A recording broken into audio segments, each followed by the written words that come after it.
send it to him. They got some. The artist. Are you doing so?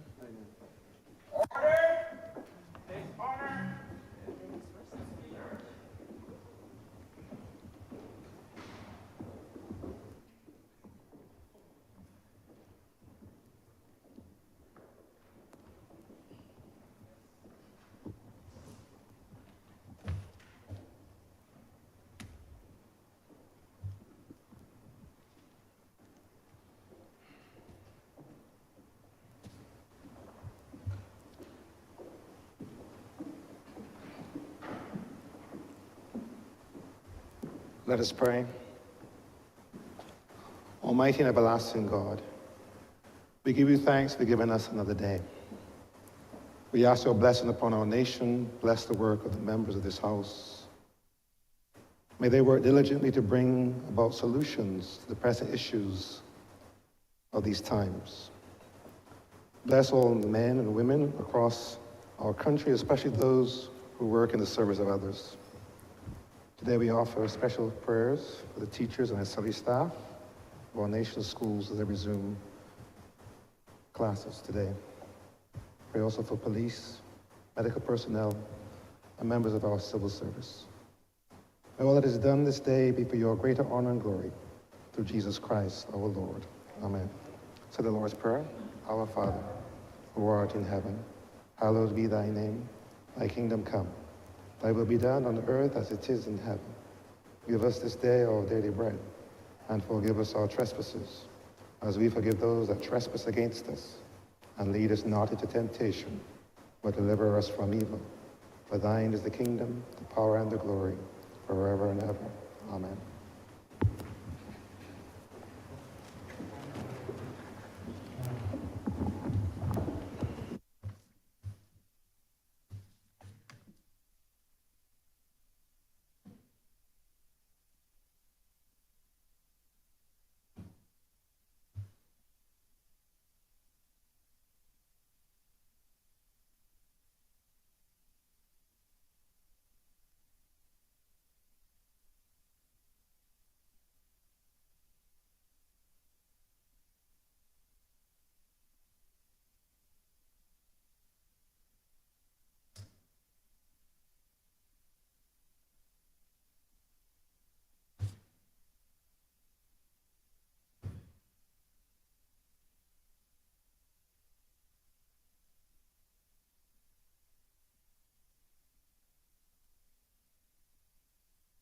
You ready?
This house is in session.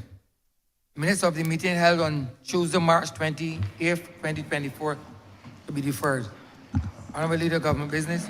Thank you, Mr. Speaker. I beg to move that the aforesaid minutes be deferred. 10 minutes be deferred. All those honorable members in favor, please say aye. Those against, please say no. Meeting, the ayes have it. The aforementioned minutes are hereby deferred. Announcements by Your Honor the Speaker. Messages from Her Excellency the President. Petitions, papers. Honorable Leader of Government Business. lay the audited financial report and financial statements of the Grantley Adams International Airport for the year 2020 to 2021. Also, the audited financial report and financial statements of the Grantley Adams International Airport for the year 2021 to 2022, as well as the audited financial report and financial statements of the Grantley Adams International Airport for the year 2022 to 2023. I'm also commanded to lay the loan contract number 5846 OCBA between the Government of Barbados and the Inter-American Development Bank, Climate Resilient and Sustainable Integrated Coastal Zone Management, as well as the Barbados Revenue Authority Amendment Order 2024. I'm also commanded to lay the 2022 annual report of the Department of Emergency Management.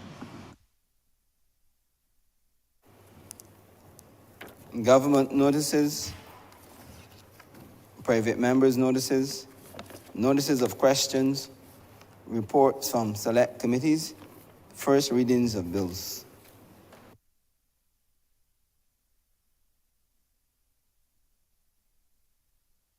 Honorable Member St. Joseph.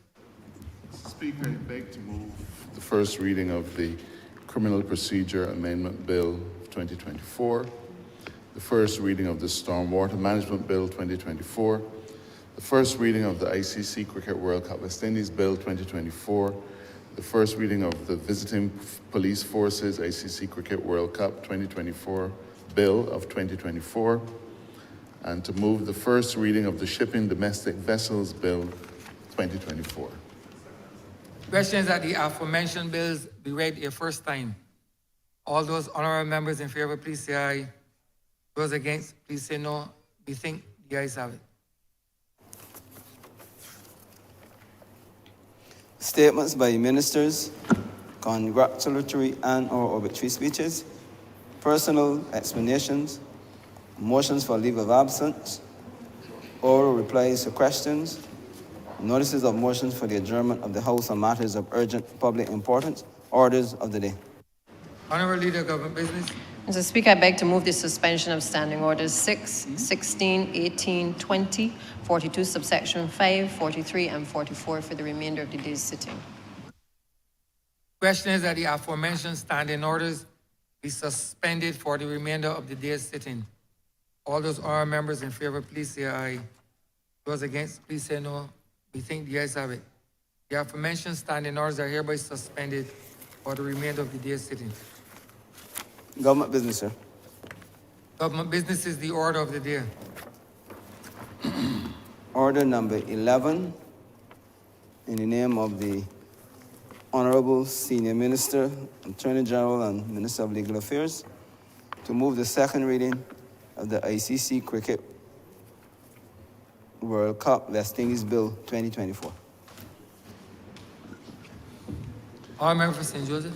Mr. Speaker, there's another bill on the order paper, and that has to do with visiting police forces during the Cricket World Cup, and that is order number 12. Given, Mr. Speaker, that the two bills are inextricably intertwined and are both for the purpose of facilitating that tournament, I beg leave of your good self to have these matters debated in a cognate debate. The questions that order 11 and 12 be debated as a cognate debate, given the fact that they're inextricably linked. All those honorable members in favor, please say aye. Those against, please say no. We think the ayes have it. Orders 11 and 12 will be debated as a cognate debate. Mr. Speaker, in another few weeks, Barbados will be one of the host countries of the men's T20 tournament. This tournament, Mr. Speaker, has come again to the Caribbean. I believe the last time we had this good fortune was in 2010. And before that, Mr. Speaker, Barbados was proud to be a pivotal partner in the hosting of Cricket World Cup 2007, and on that occasion, Mr. Speaker, the finals was held in Barbados. Mr. Speaker, there are two people who were in cabinet at the time, the Honorable Prime Minister and myself. But even though we are the only two who were in, and I think member for St. Michael, Trevor? St. Michael East. But notwithstanding that only a few of us were in cabinet at that time, or in parliament at that time, sir, the whole of Barbados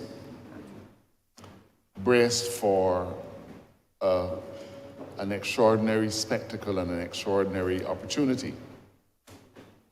At that time, Mr. Speaker, we had been preparing for a Cricket World Cup for about 3 years. And I remember the absolute excitement that we had when Barbados submitted its bid book, and when the region as a whole was announced as a successful bidder for that particular those particular games. And the excitement that Barbados had at being awarded the finals. There is perhaps less excitement on this occasion. We've gone this way before. But notwithstanding, sir, this is a tremendous opportunity for Barbados and Barbadians. I believe, sir, that you will hear more about that during the course of this debate. You will notice, sir, that we have determined that it is in order for these two bills to be done in all of their stages in the lower house today.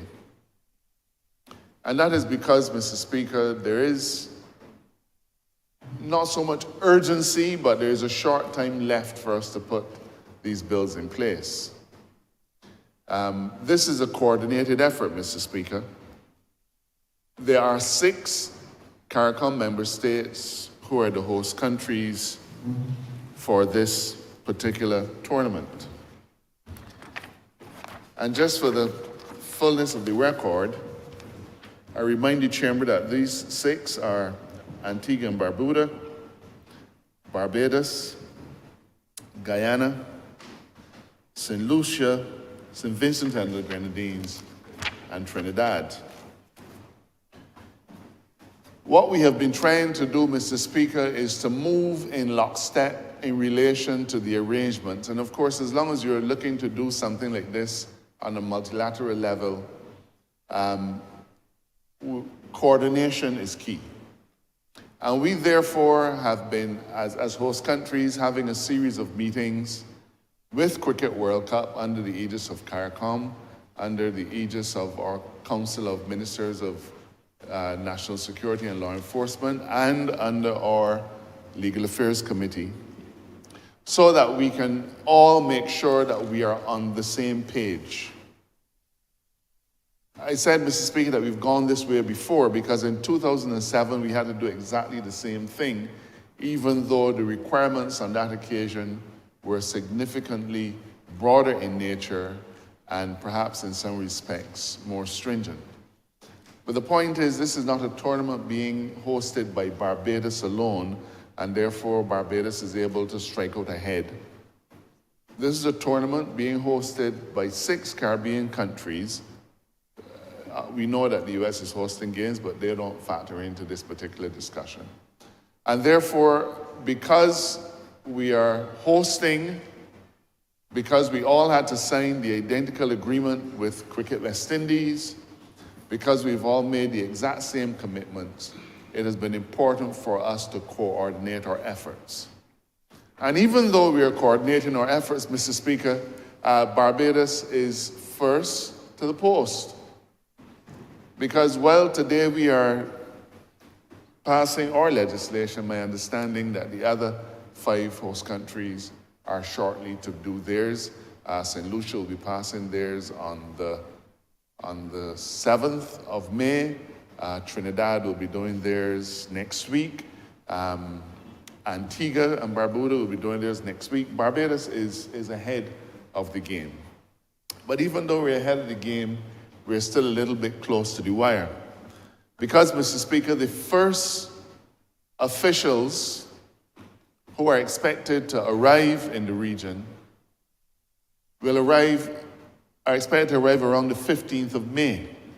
So even though the tournament itself does not start until the 1st of June and run until the 30th of June, we're expecting officials, journalists, a whole set of people to come into Barbados, come into the region, in fact, by the 15th of May. And that, therefore, is the time that we have set as host countries, as governments of host countries, by which we have to have everything in place. Now, it is for me, sir, to speak about the acts, the bills that we are looking to pass today, and it is perhaps for the Minister of Sports and others to speak about the other things that are being done in Barbados to facilitate Cricket World Cup. For my part, Mr. Speaker, and as Attorney General, I have had the responsibility of making sure that our security stance is fully stood up and prepared for any eventuality during the course of these games. I am proud to say, sir, that among the host countries, Barbados has taken a leadership role in trying to make sure that everybody is on the same page. It would be wrong for me, Mr. Speaker, to discuss in any detail the security arrangements that are being put in place, but among them, you can tell, there's the contemplation of the possibility of having to bring in police officers from other territories to support our efforts, but not just into Barbados. Each of the host countries will be passing identical legislation so as to facilitate us doing the same thing and sharing police resources and other resources among those 6 countries. Now, Mr. Speaker, I have to say that back in 2007, as I said, we had 3 years to prepare.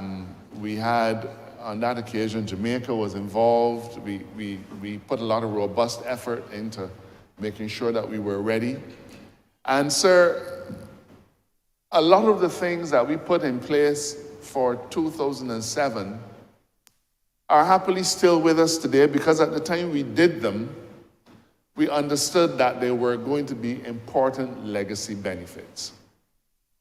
And I expect that my colleagues will point out to the country and to this chamber what some of those legacy benefits will be. But in addition to the physical legacy benefits and others, there have been some legacy benefits of Cricket World Cup in the law enforcement area that continue to serve us well. The formation of CARICOM impacts, the establishment of law enforcement agencies that are specialized under CARICOM impacts, our ability to do advanced passenger information. These are things that did not exist prior to 2007, but in 2007 we were only 6 years out of 9/11, and the world was in many respects a very different place, though some will argue that we seem to have gone full circle, and perhaps we are back to the same kind of place we were in those days. So we are going to be relying on a lot of those legacy institutions to provide viable support for us during the hosting of these games. As I said, Mr. Speaker, I do not propose to, and I hope that I am not asked to, because I will respectfully decline to go into any of the security arrangements, but suffice it to say, all of our agencies are ready. Mr. Speaker, we have made sure that our agencies are fully equipped. We've made sure that in terms of manpower, that we have the best possible manpower arrangements. We have been, both the Barbados Defense Force and the police service have had the benefit of some significant specialized training, and that specialized training continues as I speak.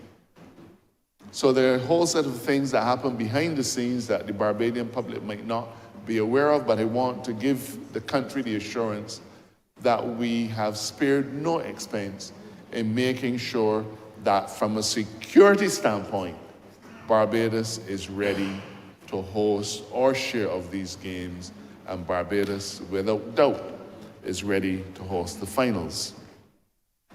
Mr. Speaker, the first bill, what we call the Ombudsman Bill, that is before Parliament, is taken in large measure from the bill that we use across the region in 2007.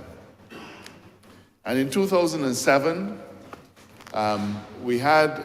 it was a new experience for us. We needed to deal with things like ambush marketing and things of that sort, things that had never really been in our contemplation. And so we've had the benefit, Mr. Speaker, of being able to rely on a lot of that work. We've changed a few things, but it has certainly made our job easier to get to this place. Mr. Speaker, I don't know that I want to go through the 51 clauses of the bill, but let me begin by saying a few things. This is sunset legislation. And sunset legislation, I think we can all understand what it is when we use the term sunset legislation. Normally, legislation only ceases to have effect when it is repealed. But sunset legislation is the exception to that rule, and it is simply a statutory arrangement where the bill itself states that the operation of the bill, the operation of the act when passed, will end on a particular date. Cricket World Cup, Mr. Speaker, ends on the 30th of June, and therefore the very last provision in this bill says this act expires on the 30th of June 2024. So all of the matters that are covered off in this act in terms of restrictions and so on will end on that particular date. However, and I suppose this is a nice jurisprudential discussion, an offense that you commit under this act while it is enforced, and for which you might be charged while it is enforced, does not evaporate on the 30th of June. So if a person might think, man, I can break the law because it is only the law until the 30th of June, and after that, you gotta let me go because, you know, like some mysterious thing, the charge vanishes. That is not the case. The obligations that are here, if you breach them in any way, the right to be charged for them and prosecuted for them and convicted and punished for them still persists even though the legislation has come to an end. So let's put that out there. But it is sunset legislation, so what it means is that any offenses that are created under this act when passed, after the expiration of the act, they cease to be offenses. They cease to be enforced. So what is it that this act is asking for us? Mr. Speaker, the act is providing that the venue or the venues at which games are going to be held are going to be in the exclusive possession of Cricket West Indies. In clause 5 of the bill, it says, Cricket West Indies shall, for the duration of a match period, have full and unrestricted control of the stadium, so declared pursuant to section 4.1. Now in Barbados, there are 4 stadia. Those locations are Weymouth, Windward Cricket Club, the University of the West Indies cricket grounds, and obviously Kensington Oval. So those are the venues, those are the stadia that are being referred to under this bill. So during the match period, those particular facilities are to be in the exclusive possession of of Cricket West Indies. The match period is going to be declared by the minister under the provisions of Section 4, the Clause 4.1 of this Act. So that is something to come post the passing of this legislation.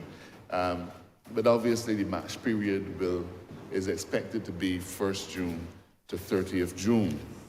So this bill essentially guarantees that Cricket West Indies will have unrestricted control of the stadia during the match period. It is left to others to talk about those arrangements, but I believe that the country will have been told that the various stadia will be handed over to Cricket World Cup by the middle of May. And my understanding is that we are definitely on course for that. So, given that these 4 places will be within the exclusive control of Cricket World Cup, Cricket West Indies during the match period, what does that mean? Mr. Speaker, we have always, I suppose, had a very liberal approach to cricket. They used to call it calypso cricket, perhaps to indicate that there was not just a celebratory mood, but perhaps a lack of formality. But when it comes to this kind of game, Mr. Speaker, where hundreds of millions of dollars are being invested, then it stands to reason that the promoters are going to require that the host nation permits them or facilitates them to exploit the maximum benefit from the tournament. Those benefits include the right of advertising. So you will not be able to advertise whatever you feel like in the venues. These are events that are going to be sponsored by global companies, and they need to make sure that those rights are protected. This is standard. You know, and familiar to us, there's some when you have a promotion, a Mount Gear promotion, you can't sell one man. If you get a freezer from Banks, you can't put Guinness or Corona or Caribbean in it. So really, when we talk about these things, they're not alien concepts. They're concepts that have the application in small ways, but they also have the application in larger ways. An individual who is making a significant investment wants to guarantee the return on that investment. And that guarantee requires certain assurances to be given to them. And in this context, these assurances are given by these host states in the statute. So the venues are going to be in the exclusive possession and domain of Cricket West Indies. So they have the final say. But of course, Mr. Speaker, when it comes to matters relating to law enforcement and public safety are always paramount. So our health officials, never mind that they have exclusive possession, our health officials still continue to have an overriding responsibility to not just the Barbadians, but also to the people who are going to be living and enjoying the celebration there. So the health inspectors will still have full authority. The police department will still have full authority. The fire service will still have full authority. All of our civil organizations that have a responsibility to maintain the safety and sanctity of the state and of the individuals at Cricket World Cup will have an unfettered discretion and responsibility to deal with the matters under their purview in the stadium. But that relates to their statutory responsibility to make sure that things are done in a safe way. So the point is, even though CWI will have exclusive possession, will have domain over the stadia, it is not such as excludes the civil authorities of Barbados from carrying out their job. So let there be no doubt. Cricket World Cup, that organization and its affiliates will have the right to say who can come in In other words, in order to be a journalist or something like that, you have to be accredited. The accreditation is their responsibility. You can only come in if they sell you tickets. That is their responsibility. You can only be a concessionaire if they give you a concession. That is their responsibility. But regardless of who the concessionaire is, if the public health inspectors come and your warmers are not the right temperature, as they say in St. Lucie, crapo, smoke it pipe. So I'm just making the point, and I want to reiterate it. We are not giving up full responsibility over the facility for all purposes. They have control of the facility so that they can manage the things under their remit. But all of our civil authorities continue to have every ounce of power in relation to what goes on there, so long as it is a matter that they have control over. Mr. Speaker, sale and distribution of CWC 2024 tickets. Now, this has been a matter that has attracted some attention in the press. There are people who have been saying they've been trying to buy tickets for the longest time and they can't get them. Let us remember that the organizers of, this is their tournament, the organizers of Cricket World Cup, this T20 Blast, this is their tournament. It is not the tournament of the government of Barbados. We bid to be able to host in our facilities a number of games, including the finals, as has Trinidad for their games and other jurisdictions for their games. But it is not our games. We are the hosts of the games. And therefore, it is entirely within the power of the organizers of the games to claim the rights for tickets and so on. That is not something you can take away from them. It is their games. But they have asked us, as they did back in 2007, to give them the protection of the law so that they don't have to go through a civil process in order to prevent people from infringing certain basic rights. So they require the right to produce and distribute the tickets, their tickets. And we've been asked to, and we've agreed as we did then, to legislate that a person without written authorization of CWI cannot sell any tickets or any article that is represented to be such a ticket for admission to a CWC 2024 activity. People the world over scalp tickets.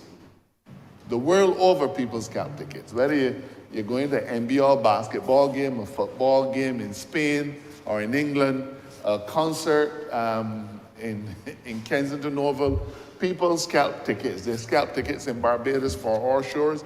For our show, they're sure they're going to scalp some for Reggae Weekend this weekend. This statute is intended to protect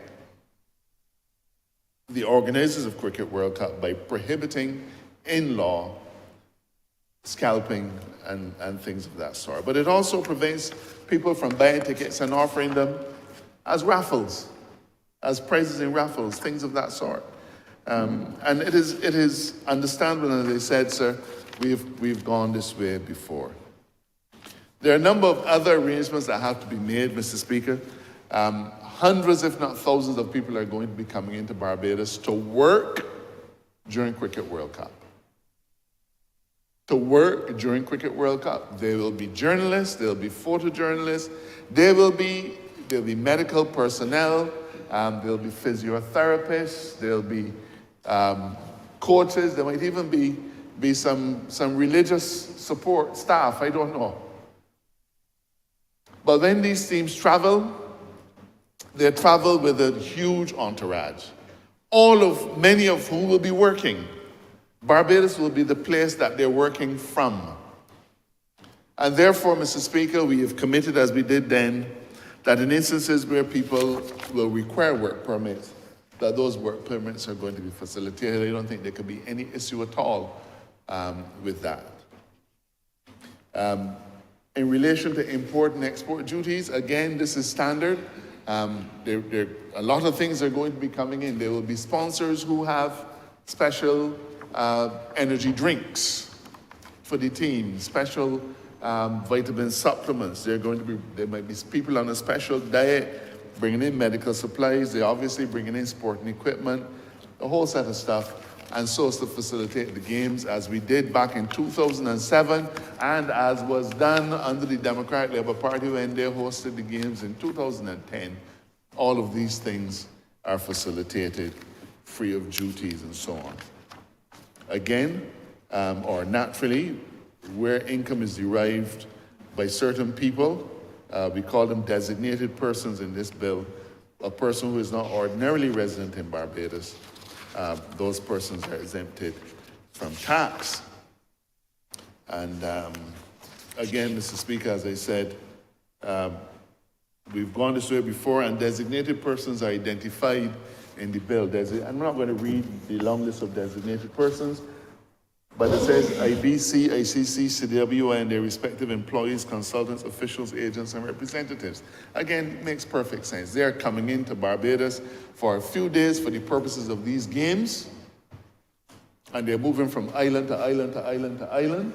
It will be virtually impossible if for every island, for the 8 or 9 days that they spend the island, they had to get work permits. If every island, they had to register for income tax or corporation tax, and then tax administration is trying to figure out, well, how much of that is attributable to Barbados and how am I going to get it? Apart from the administrative nightmare, it just makes good sense, Mr. Speaker. These are things that we do in a larger way in the tourism sector. We've done that for many kinds of investments. This Cricket World Cup is narrow in scope, and there should be no objection at all to that. The bill goes on, Mr. Speaker. It deals with entry into the facility, unauthorized entry, unless authorized by CWI. No person shall, during a match period, enter or be present in or on any part of the playing field, any other part of a stadium, if it is indicated that entry into that part is not permitted. Any part of any other CWC 2024 venue, if it is indicated that entry into that part is not permitted. Again, Mr. Speaker, common sense and practical things that we've put in place. I imagine that there are a few members of the particular club that has its home at Kensington Oval, and as happened on the last 2 occasions when we had Cricket World Cup, those membership entitlements are suspended. So, but again, there's been I think everybody accepts that that is standard and the way to go. So I don't anticipate there should be any pushback from that particular requirement. Clause 17 of the bill stipulates the kind of behavior that is not permitted during the match period or in any CWC 2024 venue. There's a whole list of them. You can't erect any structure or any display or sign or banner or any other thing unless authorized by CWI. You can't block any stair, steps, side, aisle, gangway unless authorized by CWI. You can't throw any stone, bottle, or missile or use any dangerous object. You can't misuse, deface, damage, or tamper. So, Mr. Speaker, all of these are perfectly standard things, and arguably they are to be located in other parts of the laws of Barbados. But given the narrow focus of this game, it is eminently sensible to have these provisions all encompassed here so that you don't need to be wondering where the law is or what particular law applies. Mr. Speaker, in relation to sale of goods or services, this is often a problem, or it is often things that we agitate about. Everybody wants to be able to come in and sell, not permitted. Again, these are the rights of the organizers of the game, and that's why we go back to saying at the beginning of the bill that they have exclusive possession of the venue. So no person shall, without the written authorization of CWI, hawk, sell, offer, or display for sale or to distribute to members of the public any goods, services, flyers, or a pamphlet, collect money or orders from members of the public for goods or services in the CWC 2024 venue during a match period. So you can't do it without the written authorization of CWI. This is what permits them to determine who the concessionaires are going to be and what kind of activity takes place within the cricket venue. So, Mr. Speaker, there's provision for control of advertising, again, to stop ambush marketing. So essentially, they have their trademarks, and they want to ensure that those trademarks are protected, and therefore people shall not, in section 25 it says, except with the written authorization of CWI, a person shall not willfully broadcast, display, make, or publish any advertisement, statement, mark, or image which relates to or is connected with CWC 2024. Ambush marketing, Mr. Speaker, is simply where a third party uses the trademarks of another person to associate that person with his goods. So, I have to make up something. So suppose we had a particular brand of beer. And that particular brand of beer wants to benefit from the hype and glamour of the CWC logo. They can't put their logo on their beer bottle. They can't associate the trademarks of CWC and this tournament with their particular thing, with their particular product by adding it into their ads. That's ambush marketing. So these are the things that are prohibited in the context of CWC. Mr. Speaker, on the last occasion that we had Cricket World Cup, we had various restrictions in relation to what could be brought into the stadium. We have met with Cricket World Cup, and they've said to us that they're going to change up the list of things, a list of restricted items. So in the stadium, Mr. Speaker, there are things that are prohibited. On the last occasion, they had a total of 13 items that were absolutely prohibited. On this occasion, they have said we're going to be flexible. That list is now down to 10. However, the restricted items, on that occasion, the list of restricted items numbered 15 items. On this occasion, the list of restricted items numbers only 5. On the last occasion, these items were restricted, and I don't want to bore the chamber with all these things, but bands and musical instruments, they were restricted on the last occasion. And I think everybody would remember in 2007, a well-known teacher and musician who pretty much spearheaded the entertainment and cheering section in Kensington Oval during international games, complained bitterly that the spirit of the games will be lost because the drums and the trumpets and so on and bugles and so on that we're accustomed having in the games, those things could not get into Kensington Oval. It created a tremendous amount of furor. As I said, on that occasion, there were 15 things that were not allowed, that were on the restricted items list. So as I said, there's a prohibited list, so certain things you can't bring in.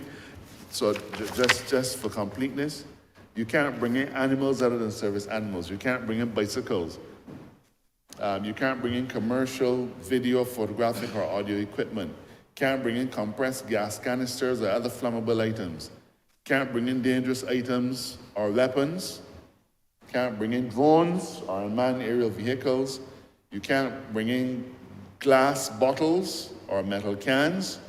You can't bring in narcotics other than prescribed.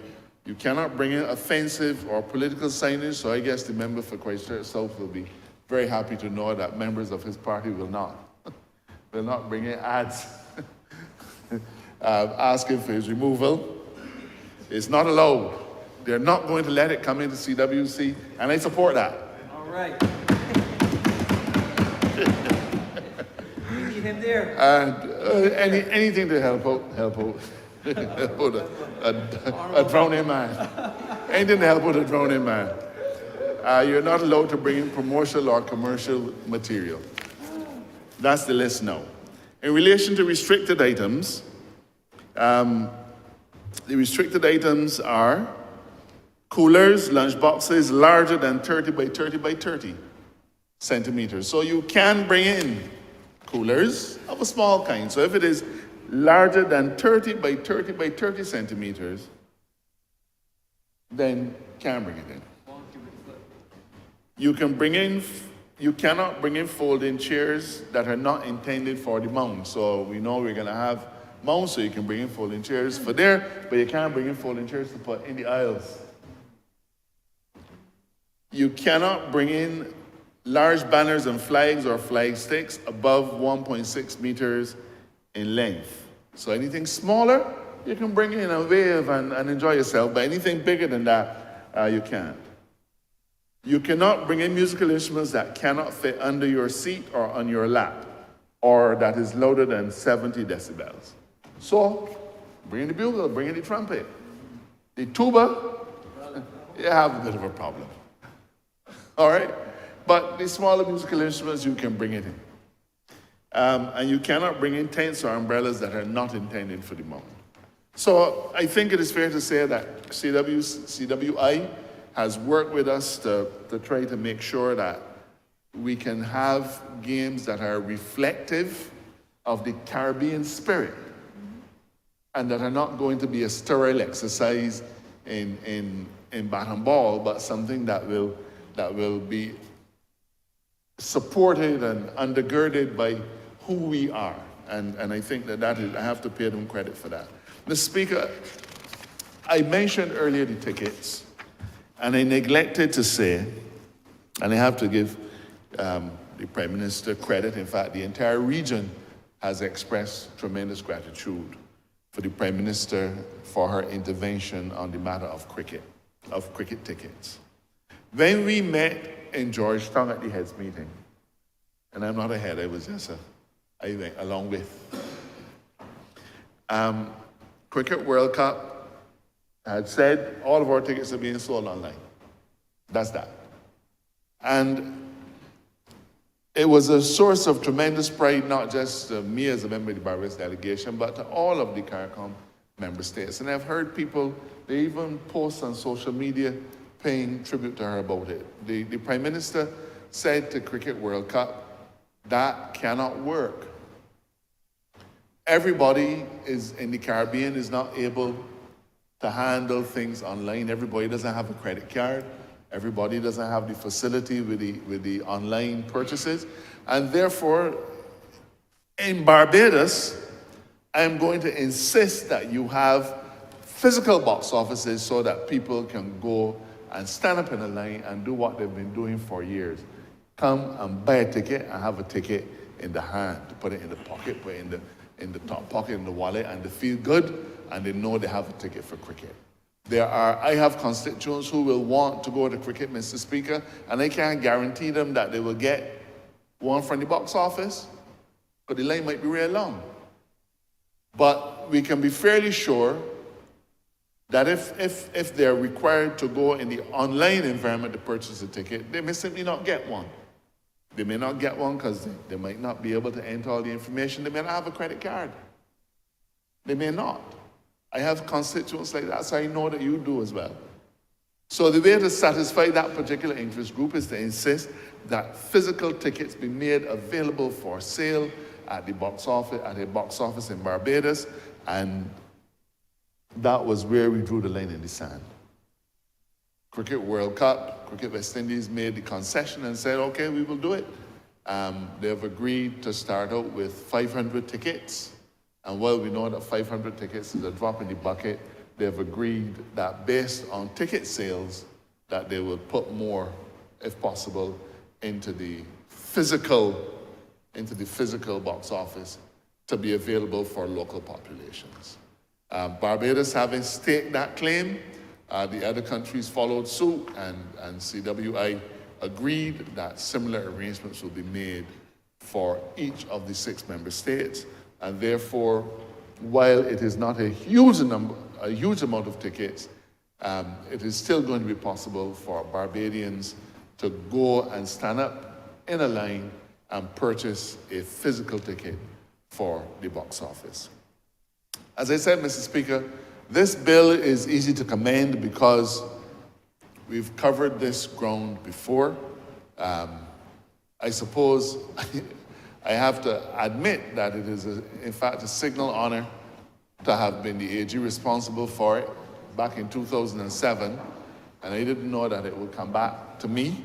Happily, it didn't come back to haunt me, because we did a good job back in 2007, and we had no issues at all, and I'm happy to commend this particular bill to the Chamber as being adequate to satisfy our obligations to CWI and our obligations to Barbados and Barbadians, and to say to Barbadians that, in my respectful view, and I believe the view of the entire of this government, this bill correctly balances the interests of the organizers of the tournament with the interests of Barbadians who are hosting the tournament. The other bill, Mr. Speaker, is visiting police forces. I can say, Mr. Speaker, fairly safely that I think it's common knowledge that every country in CARICOM as a whole will not be at the same place in terms of security preparation or security readiness or even security capacity. That is standard. That is standard. If you think about it, Mr. Speaker, Barbados has just around 1,300 police officers. Guyana has about 4,500 police officers and another 2,000 or 3,000 auxiliaries. Guyana. But Guyana has a vast geographical territory. So and the population is also 3 times the size of ours. So you can understand that multiplying our population size by 3 and multiplying their police size by 3 is not a practical way of approaching it. They have a much greater geography. Trinidad, a much bigger population, a much bigger police service, much bigger army. But on the other hand, Mr. Speaker, we have smaller countries in the OECS. We have St. Vincent, we have St. Lucia, we have Antigua and Barbuda. I think I'm missing somebody. St. Vincent. Those countries, they're smaller than we are, smaller than Barbados is. They have smaller police forces, they have fewer resources available. But the fact is, Mr. Speaker, that we are only as strong as the weakest link. And while Barbados is not the strongest link, we are certainly not the weakest link either. And it is important, therefore, for us to make sure that the games hosted among these 6 member countries, hosted by these 6 member countries, are able to go off without any hitches. You see, sir, if there is a problem in Antigua, then the entirety of the games is disrupted. So we don't get to say, well, man, no, the Barbados games Barbados games good, we can be all right, but the ones in St. Lucia get disrupted because of some criminal element. You know that St. Lucia's having some serious challenges with homicides and so on, and there's some instability. We've had to support them by sending police officers in previously. And if there's a serious problem in St. Lucia, it will not just affect St. Lucia, it will affect the entire viability of the tournament in every way. And therefore, it is incumbent on us to make sure that even the weaker links are shored up. And while I said Barbados is not the strongest link and not the weakest link, we've had occasion in Barbados to require forces from overseas to come into Barbados. I remind you of when Glendaire was burned. And we had that situation of instability there. We did not have enough police officers to be able to undertake the regular policing duty of Barbados and still deal with the tragedy and the difficult situation that was happening at Glenderry. On that occasion, we brought in troops from overseas under the aegis of the RSS, the Regional Security System.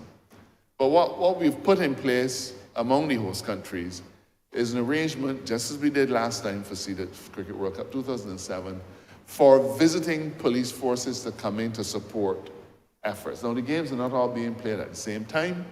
Different issues are going to arise, but it was felt back then, and we still feel it is important to ensure that the opportunity to bring in police officers from overseas is dealt with in a structured fashion. It is dealt with under the law so that what requirements are there are, first of all, common among all the states, and also easy to spot, easy to see, we know what they are. So when if police officers, and we didn't require any during 2004, 2010, 2007 to 2010 tournaments, but it is possible, sir. And we see that with the instability happening in the Middle East and in other places, there's a possibility of risk to us. And we have to guard against that risk. And therefore, this Visiting Forces Bill is one that will establish clearly what the rights and obligations are of visiting police forces if they're needed. If they're needed and they come in, they are under the jurisdiction of the Commissioner of Police. So if we brought in police from Jamaica, if we brought in police from Trinidad, St. Lucia, wherever it is, to support our police officers, they're not coming in to function under their own command. They'll be coming in to function under the directions of our Commissioner of Police. And the bill says at 7.1 that while on duty in Barbados, that person or those persons will perform the same duties under and in accordance with the directions of the Commissioner or Commissioner in the same manner and in all respects as if he were a member of the police force. There are immunities that are here. These are standard. Notwithstanding Section 7.2, the members of a visiting police force shall be immune from prosecution in criminal court proceedings in Barbados in respect of actions taken in the course of their official duty. I think it's important to repeat that, sir. They have this immunity in respect of actions taken in the course of their official duties. Now, Mr. Speaker, this provision and this kind of legislation is found globally. So this is not a Barbados concoction. There's ample precedent across the globe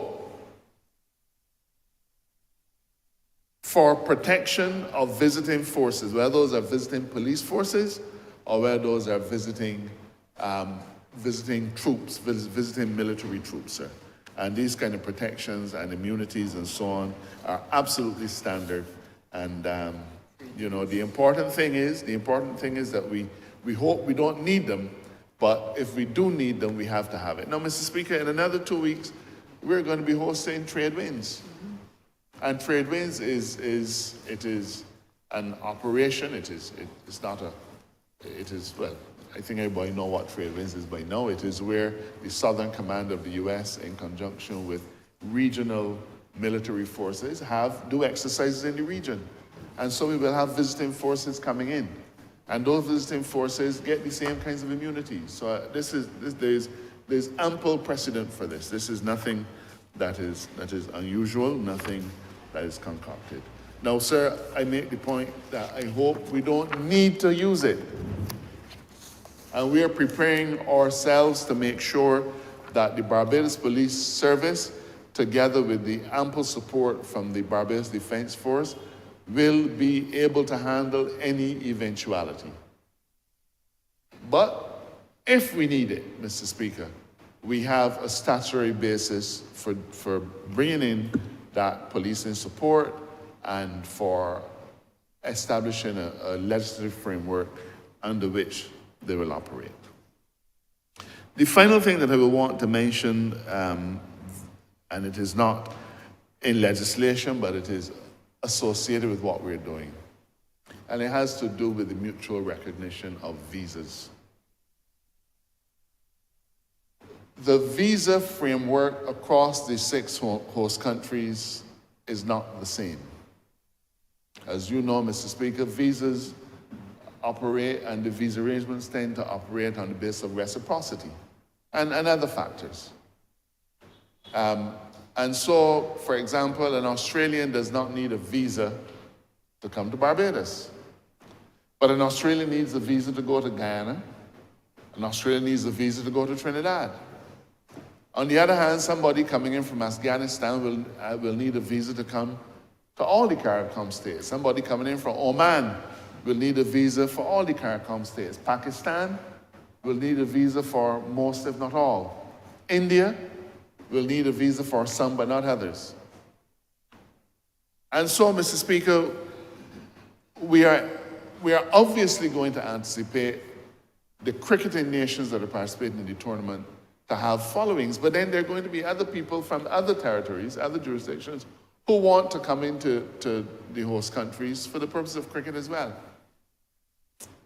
When we hosted Cricket World Cup in 2007, Mr. Speaker, as I said, we had a long lead up, and we were able to put a CARICOM visa in place.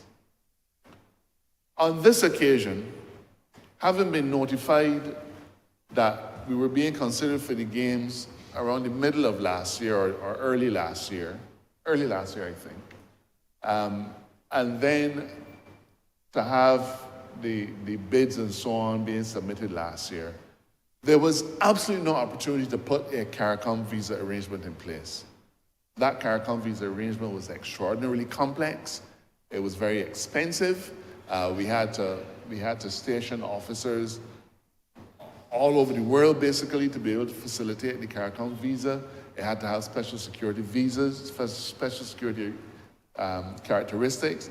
It had to be specially created with those security characteristics and so on. Then you had to figure out how we were going to pay for it and who was going to administer it.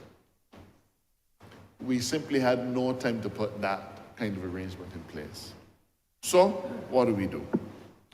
Obviously, it is a tremendous disincentive for a traveler to come to watch cricket in multiple countries, to have to apply for a visa for each one. Think about it. Somebody from I don't know, Pakistan, coming into the region and to be told they want to watch cricket, but they got to get visas for all 6 of the host countries. That is not only a cost, but it is a process. And we recognize that it will be a disincentive for travelers. And in the circumstances, Mr. Speaker, we determined that the best mechanism to address the situation would be for us to mutually recognize each other's visas during that period. Now remember, Cricket World Cup, the tournament is 1st June to 30th June, but I mentioned to the Chamber earlier that people will be coming into Barbados from as early as the 15th of May. And therefore, whatever visa arrangements we put in place have to be available from the 15th to facilitate travel for the 15th of May. Now, what we are saying by mutual recognition is that if you require a visa to come to one of the host countries, if you also require a visa to travel to other of the host countries, then the visa for the one will be recognized by the other 5 countries. I used the example of Australia earlier. Australians don't require visas to come to Barbados, but they require visas to go to Trinidad and to go to Guyana. So a cricketer or a fan from Australia who is coming through the region, they stop in Antigua first, they're good. They stop in Barbados first, they're good. No visa required. But he wants to go to watch the game tomorrow in Trinidad. He needs a visa for Trinidad. Now, the fact that he came into Barbados and didn't need one doesn't help him in Trinidad. He needs a Trinidad visa. But if he also plans to go to Guyana, all that we're saying is, when he has that visa for Trinidad, Guyana will say, Mr. Brown, you have a visa for Trinidad. You do not need to get a separate visa from Guyana. We will recognize that visa. Now, Mr. Speaker, that does not mean that the Guyanese immigration officer will let you in, because we all know that the fact that you have a visa does not guarantee a right of admission. There are people who have visas to the U.S., and when you land in the U.S. Border Control tell you, I know you got a visa, but I ain't letting you in. And under standard international law, under standard domestic law, that is the right of any immigration authority. But what we are saying is, as long as you've applied for a visa for us, as long as an Australian applies for a visa for Trinidad, he does not need to apply also for a visa for Guyana. The Guyanese authorities will recognize and respect that visa issued by Trinidad as being applicable to Guyana. I hope that makes it clear. So we're going to recognize each other's visas for the purposes of Cricket World Cup. But it is an obvious thing, so let me address it. People will be coming who will want to do cricket. Some Australian might have planned to come to Australia and Guyana because they want to look for oil or something, not out doing cricket. They may not even like cricket. What do we do during this period? Same thing. Same thing. Because it will create an artifice if you say it, if a fellow says, well, I come in for cricket. You say, all right, come. I come in to fed. Don't come. It don't make any sense. So during this period, mutual recognition of visitors among the host countries will be applied to all visa requiring travelers, simply because it makes no sense trying to disaggregate them. Okay? We think that this system is going to be effective, and therefore our regulations have been prepared, and again, commonality across the 6 countries, and therefore across the 6 countries, Mr. Speaker, the same kind of regulation will be applied. Mr. Speaker, this Games coming in June represents a tremendous opportunity for us. It will boost our tourism arrivals. It will boost the expenditure in Barbados, in the region, on food, entertainment, drinks, taxi men, everything. It is costing us to host these games. I remember in the last year or so, somebody said, well, Oinafa spent, rest his soul, Oinafa spent $200 million on Cricket World Cup and we ain't get it back yet. Those are the kinds of arguments that some will make. Some will make those kinds of arguments. But I venture, Mr. Speaker, that the investment that we made for CWC in 2007, and on which the last administration not just built but relied when they hosted the games in 2010, continue to serve us. Some of those legacy arrangements, I said, that was included in the $200 million, had to do with our legacy security arrangements that continue to serve us well today. So, Mr. Speaker, I stand here not being the biggest of cricket fans, but being an ardent supporter of anything, Mr. Speaker, that provokes or causes Barbadians to take certain steps to improve that which we have. I support these games. I support, Mr. Speaker, the tremendous benefit that will accrue to Barbadians both directly and indirectly. And I commend these 2 pieces of legislation to this chamber wholeheartedly and ask that they receive the support of this Parliament. I'm obliged. Honourable member, you have to move Order 11 first. Beg to move. Sorry. I beg to move, Mr. Speaker, that the ICC Cricket World Cup, let me just give you the exact title. The ICC Cricket World Cup West Indies Act 2024 be read a second time. Second. Next second. Mr. Speaker, I beg to move. Oh, okay. Honourable member for Christchurch South. Thank you, Mr. Speaker. And I trust you and all of my colleagues had a pleasant Easter. Your Honor, I think the Honourable Member for St. Joseph, the Honourable Attorney General, just made a very significant confession that he is not a cricket fan.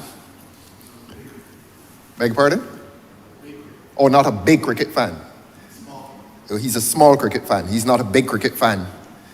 One would not have thought that someone of our generation would find it possible, being Barbadian, not to be a big cricket fan. And that's a matter of some regret. But of course, the LR James did say and did ask the question, what do they know of cricket who only cricket know? But he has made a very interesting confession that not even cricket he knows a lot about. And this is a debate that places cricket at its very center. And so, if we are discussing cricket, and since we know that cricket is a metaphor for life in its entirety in this region, in this country, to a large extent, I therefore want to introduce him to cricket, and I want to introduce him to other aspects of life that are touched by cricket. So I know this is a public debate, but I want to treat this as something of a conversation between myself and the Honourable Attorney General. I know he's very sensitive to criticism these days, and when he is criticized, he invokes the scriptures, and those who accuse them are described as men given to 5 of the cardinal sins. Well, I wish to assure him today that I am not given to any of the cardinal sins. This is a very frank and sober discussion between he and I, except that you, sir, will hear it and the public will hear it. So that I want to speak to the Attorney General today. Some of it will even be friendly. Some of it will even be friendly, but even if it is not friendly, you can be assured that it will be sober and that it will be some attempt to draw you in to the social realities that exist in the country that you must love so much. But I'm addressing you, sir, and addressing you on legislation which deals with cricket and the World Cup. I want to extend it I want to restrict it not to cricket, but to extend it to commerce, culture, the constitution of this country, and I will ask the government to give some accounting, financial accounting for this enterprise that is about to visit Barbados in the next few weeks. Now, there's a sense in which Cricket World Cups really constitute a convention, a Commonwealth convention. If there's anything that joins the Commonwealth apart from a past history of British rule, it is cricket. They're now trying to extend it to the United States, and I know Canada participated in a World Cup. Canada is as North American as it is also a Commonwealth country. But largely speaking, when we speak cricket and when we speak of cricket competitions, we're really describing a convention of Commonwealth countries. And therefore, this event, for that reason, becomes important. And it becomes important to be hospitable to our Commonwealth partners. And I do not challenge, I do not question the government's invitation of foreign police forces here, since if we are a host, one of the guarantees that a host wishes to give to his guests is that of safety. So I don't think Barbadians should be alarmed at the fact that there will be visiting police forces here if under the dispensation of the present government, the police force is deficient in some way, not because of anything the police force has done to itself, but perhaps what has been done to the police force. Point of order, Mr. Speaker. I just don't want the member to mislead the chamber. I've never said that there will be visiting police forces here. I've only said that this bill will facilitate us bringing police forces here to support our work if it turns out to be required. I also say quite clearly that we didn't need them in 2008 or in 2010 when his government did it. I don't expect we'll need them now. This is a bill in case we should need them. I'm grateful for the clarification. So that the invitation is not active, the Honorable Attorney General has clarified that just in case he needs them, he will have them here, and I assume he means at short notice. And that is interesting, so that I'm grateful for the clarification. Barbadians are now aware that during World Cup, the Attorney General, in his vigilance, if he sees a need to bring his foreign forces in, so shall he do. Well, that is not going to interrupt my discourse. I was saying that, and I'm grateful for the clarification. I had addressed this chamber as to cricket and its significance to this entity called the Commonwealth. And cricket offers an opportunity to Barbados and this region to restate its commitment, not just to cricket, but to its membership of the Commonwealth. In spite of the Republican thrust, India is a republic and still they're a significant member of the Commonwealth. So that the Committee of Nations that exists within the Commonwealth, cricket really tends to fortify that relationship. Now, I'm not going to dwell on the possibility that we will have foreign police forces here. The learned Attorney General has clarified that. I want to focus on a more serious matter that has developed as a result of this festival of cricket. I began on cricket. I want to go to commerce. And I wonder how happy Barbadians should be that the government may have, and again, the Attorney General will have the opportunity to clarify this, but I don't think we should be happy that the government may have, and I'm speaking in very deliberate language and very cautiously, we are not happy that the government may have stated proposals for the removal of vendors along that Fontebelle Cheapside corridor during this festival. And I'm going to call it a festival of cricket. And the learned Attorney General will have a chance even now to clarify whether that is so or not. But it was ventilated in the media that some vendors would be removed, and I'm using the word removed. I'm not sure if the government said relocated, but that they would be removed. And we understood that to be along that corridor where people traverse before, during, and after games. Now, those of us who are far bigger cricket fans than the Honorable Member for St. Joseph would be aware that during test matches and even regional matches, the feature of Bridgetown and the feature of Fontebelle and Cheapside, it became, I hate cliches, but it became a hive of activity. Vendors really featured prominently as a part of the cricketing landscape.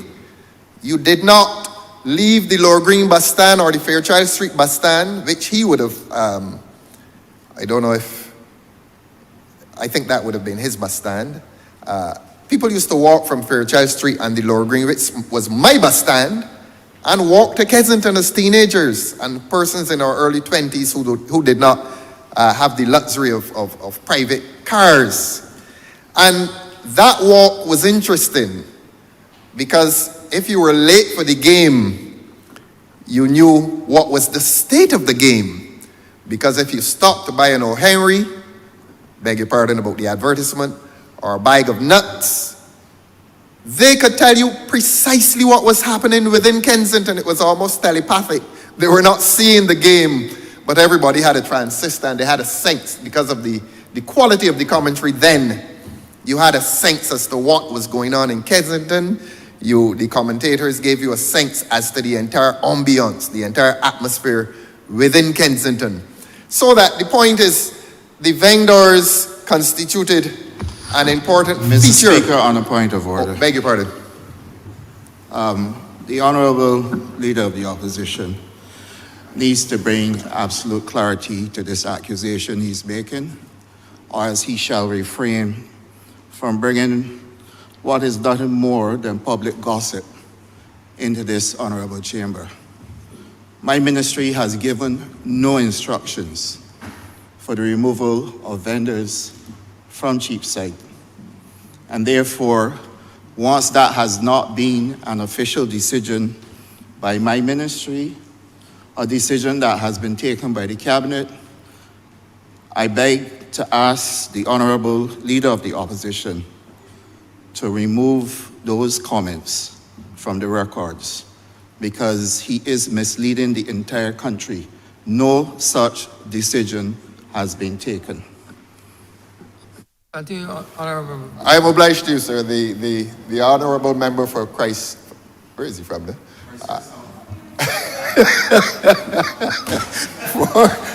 We are both Southerners, St. Philip South.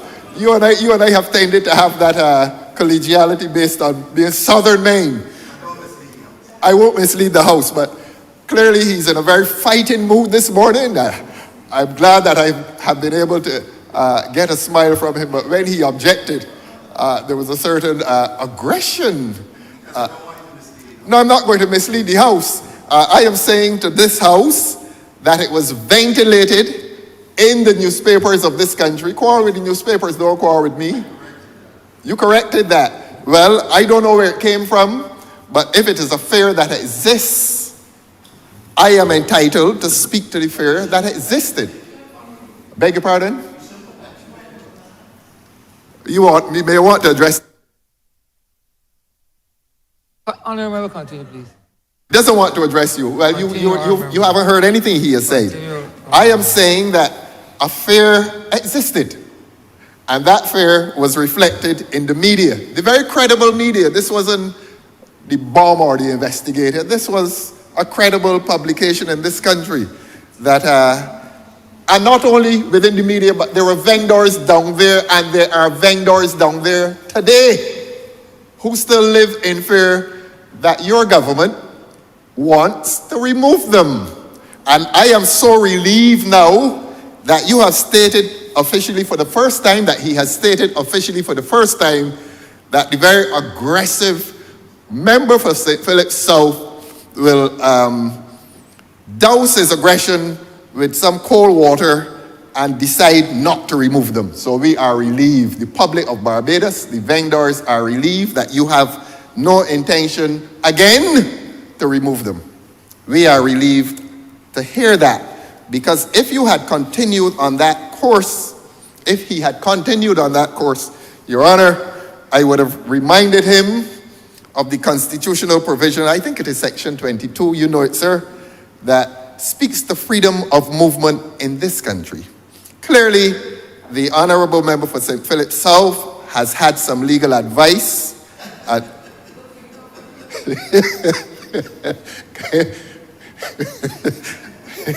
Honorable member, you're going to open up yourself to a lot of side remarks, so prepare thyself.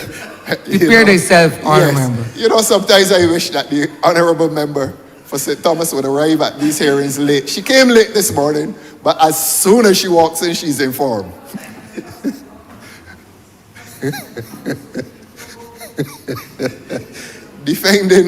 defending her colleague from St. Philip South. But having had that legal advice, I have no doubt that the change of mind, I'm saying there has been a change of mind, and I am happy that the minister has changed his mind. On a point of order, Mr. Speaker, whilst it is true that the banter may be tolerated, there has never been a decision by my ministry to move any vendors from Cheapside or along the stretch. Therefore, there could not have been any change of mind. Much obliged. I am not speaking about a decision. The honorable member has just told the country that the decision has been taken not to remove them. I said there was never a decision to move them. But I understood you to be saying that... Honorable member, please address Yes, the chair. I understand him to be saying. Address. I understood him to be saying that he can check Hansard. That a decision has been taken not to move them. So if a decision has been taken not to move them, has a decision been taken not to block this parliament? Mr. Speaker, for the very last time. Honorable member.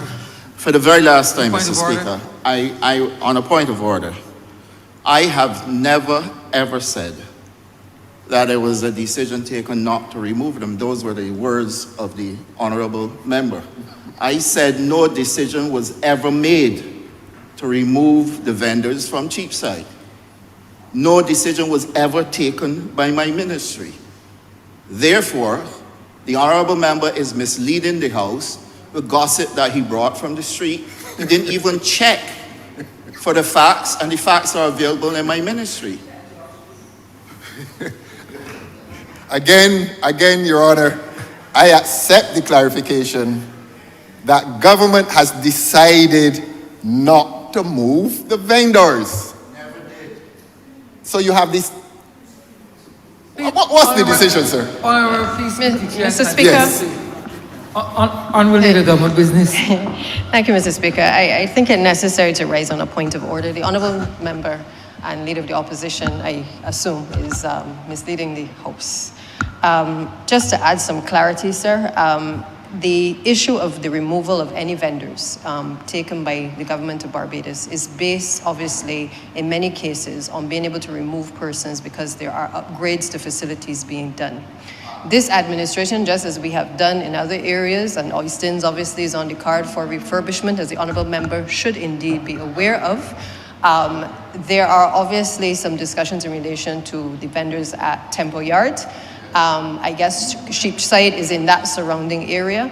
And while no decision has been formally taken, if in fact we are to move the vendors in any area to be able to do any upgrades, obviously we will update the public at the appropriate time. So the minister is actually correct that no decision has been taken, but I think I would want it not to go there that we are moving vendors and we're disrupting people and we're stopping people from having economic activity in the country.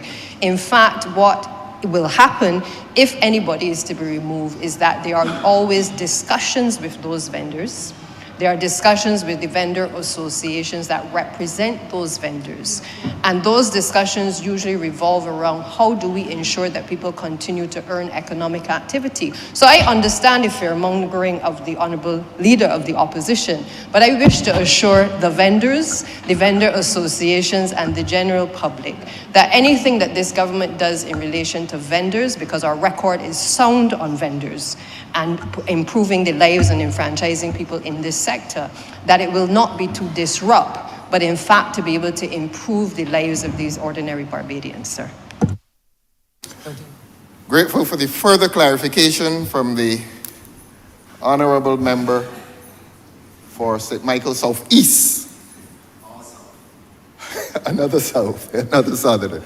That any decision taken in relation to the removal of vendors is related to upgrades. So the Honourable Members for St. Philip South say that he has said what he has said, that there is no decision taken to remove. I thought he had said that a decision was taken not to move, but he says a decision has not been taken to move. Now the Honourable Member for St. Michael South East adds to it by way of further clarification. And that Honourable Member says that if there's any decision to remove, it is related to the need to refurbish. Well, the plot thickens. And as between the Southerners, St. Philip South and St. Michael South East, the two of them will now have to come to a common voice on as to what is government's policy. Is it a decision taken not to remove, or is it a decision taken? Mr. Speaker, I regret to have to do this, and I know that during the estimates there were challenges by the Honourable Leader of the Opposition as it relates to understanding what various government departments do. I think the member would be aware that matters relating to upgrades usually fall under the Prime Minister's office. I know in the estimates he sought to create all kinds of alarm in relation to what heads fell under the BTII. And therefore, the Honourable Member and Minister for Agriculture, in speaking in relation to his portfolio, which would cover markets, is speaking correctly that no decision has been made or even communicated to him in relation to the moving of any vendors. At the point when the decision is made by BTI under the Prime Minister's office for any relocation of any vendors in this country for the redevelopment of any particular space, that information is communicated to the Ministry of Agriculture as it would be communicated to the vendors. So the Honourable Member is misleading this chamber yet again. And there's never any intention, mischievous or innocent, to mislead the chamber. But on the matter of removal or non-removal, the public will now find it very interesting that this matter of removal of vendors has featured at a time when the World Cup is about to be played. Removal is the common word. Yes, that's the common word. So that whether the government intends to remove them or not, or whether the government had intended to remove them or not, the Honourable Member for St. Michael South East now says that if there has been a plan to remove, it is related to the need to refurbish. So we are refurbishing in time for the World Cup so that our visiting tourists and police officers from overseas will see brand new vendors' kiosks along Fontebelle and Cheapside. So let us, Your Honor, press on. I am grateful, and this country is grateful, and the vendors are grateful that the government has now confessed that what we read in the media is not true. What we read in the media, and the Honourable Member for the city is smiling, that what we read in the media, he was afraid too, that what we read in the media as to the government's proposal to remove those vendors, we have had 2 withdrawals from that position from 2 members of this distinguished cabinet. The country is grateful. So I, on behalf of this Parliament will now announce to the people of Barbados and to the vendors at Cheapside that the government withdraws from any position, from any position, my removal. Don't be distracted by that one. I'm more concerned with the vendors' removal. And the vendors at Cheapside and Fontebelle today can be happy that this government has no intention to remove them during World Cup, and that any removal will be related to refurbishment of their premises. They may be happy. Just don't let the refurbishments take place coincident with the playing of the World Cup. They need to make some money. They support families from that enterprise. So that, since it was a fear that we all had, and it wasn't born with me, I read it in the media. The honorable member for the city, he read it as well. He unburdened himself last week when he cried and complained that this government is treating his constituents badly, that World Cup is taking place. He getting it too. Honorable Member for City of Bridgetown. Mr. Speaker, I don't know if there's a point of delusion, but I will stand on a point of order nonetheless. The honorable member is misleading the House. I never went anywhere up, down, or center, Robert Street or George Street, to indicate this government is unfair or mistreating the people of the city of Bridgetown. All I ask for the city of Bridgetown persons to be included in the planning and the benefits of the World Cup Barbados. That is my point of order, sir. I don't know why the honorable member for the city would want to visit you today, sir, and deny that he was on the radio last week or week before last, close to tears. And that shows that he cares. A man that is willing to shed tears on behalf of his constituents is a worthy representative. Yes, it came from your heart. I heard you on the radio, and my perception, my audio perception, is that you were close to tears on behalf of your constituents, and you attacked the government. He attacked the government, sir, last week. And the tears that he... Honorable Member for City of Bridgetown. Mr. Speaker, sir, I would like to thank the honorable opposition leader for highlighting to Barbados that I do care about my constituency and, of course, my country. But at no time did I attack the government, and the last time I presented on this, I was close to tears, but there were tears of joy because the Ambassador Lynch had reached out to me, and he and the National Organizing Committee has assured us, and we've been working together. So it was really tears of joy. So the opposition leader may be half correct on this occasion in relation to my presentation on the radio. I indicated my concerns, which were genuine concerns, which came from the heart. And the tears of joy, sir, today is the fact that this is a loving and caring government who have answered the call to ensure that all and sundry will be involved. Thank you very much, Mr. Speaker. My recollection is that the tears were tears of pain, but you're now saying that joy had come in the morning and that there were tears of joy on the following morning. But my perception had been that you were crying the day before. I heard him, sir. I don't know if you heard him, but I was impressed that here was a man deeply concerned for the plight of the people he represented, that his representation of those people had been disturbed by his government, that his government, he said, this government unfairing my people, they're not giving them jobs. Honorable member, Christ yourself. I thought we were debating. The World Cup. World Cup. Yes. So we prefer very much if we can, confine these speeches to World Cup. Yeah. What? The other stuff that you need to do, you can do that outside these hallowed chambers. Yes. If you want to speak to the honorable member for the city of Bridgetown, as a comrade, etc., you can do that outside. Yes. But let us debate. Yes. Let us debate. Yes. Let us stay with World Cup. And the honorable member for the city complained last week, before last or last week, that they're bringing this glitzy event to the city, Cricket World Cup, and his people can't get a job. That's what he said. His people are being excluded from the World Cup. That's what he said. And he said that on the day when he shed tears of pain. If he shed tears of joy the following day, well, that is his confession to make. But he did say that the event, the World Cup event is going on, and all the people in Orleans and Westbury Road can't get a halfpenny out of it. And on the next day, the government heard his plea because they don't wish, obviously, to alienate the people who live in his constituency, and maybe they rushed to him. I heard him subsequently say that he has got 1,200 World Cup jobs for his people.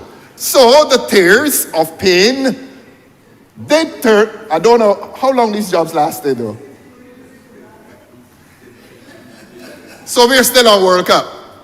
We're still on World Cup. So while the honorable member for St. Philip South denies that he caused pain along Cheapside, and while the honorable member for St. Michael Southeast says that any pain, has to be endured for the purpose of refurbishment, and while the honorable member for the city now confesses that his constituents suffered alienation from this glitzy event, the government has now resolved its position to be this one, that the vendors are not yet going to be removed unless for refurbishment.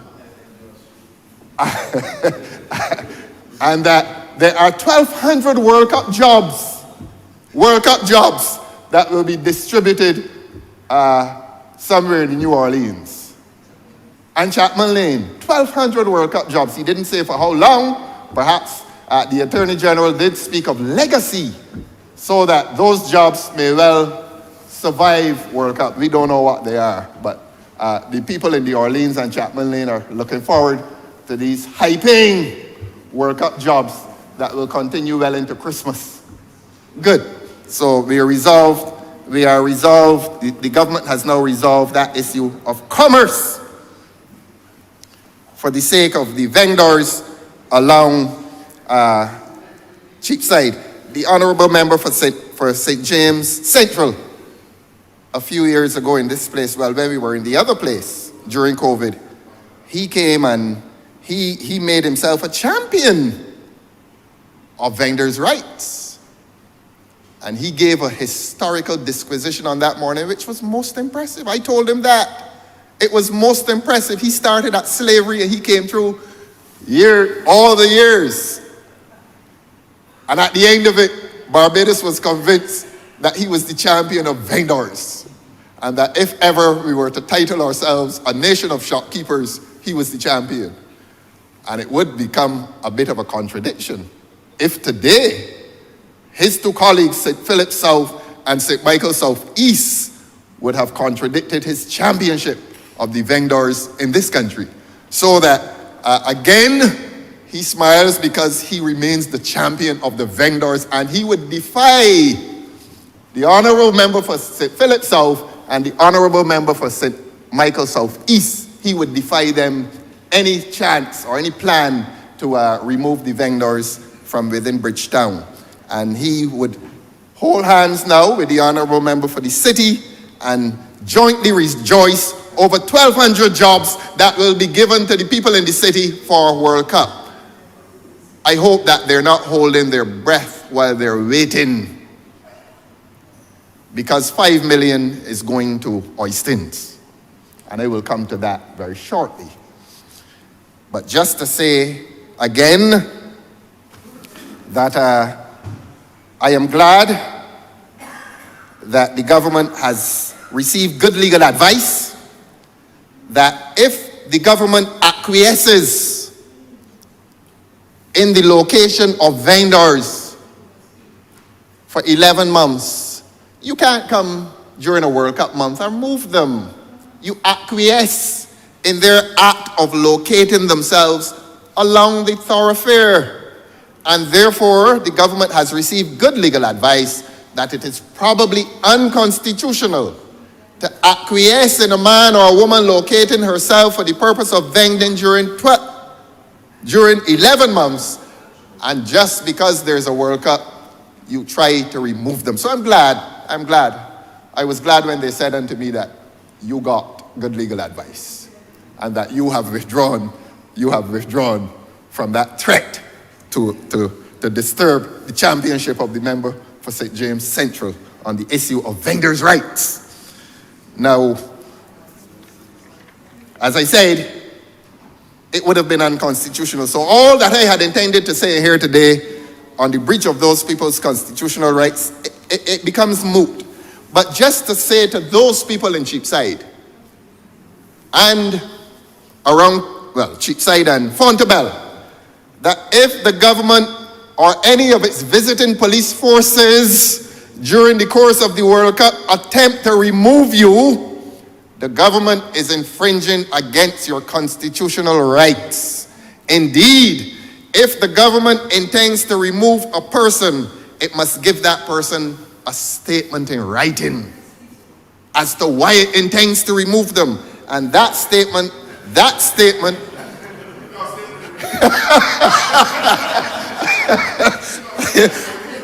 I've written for it.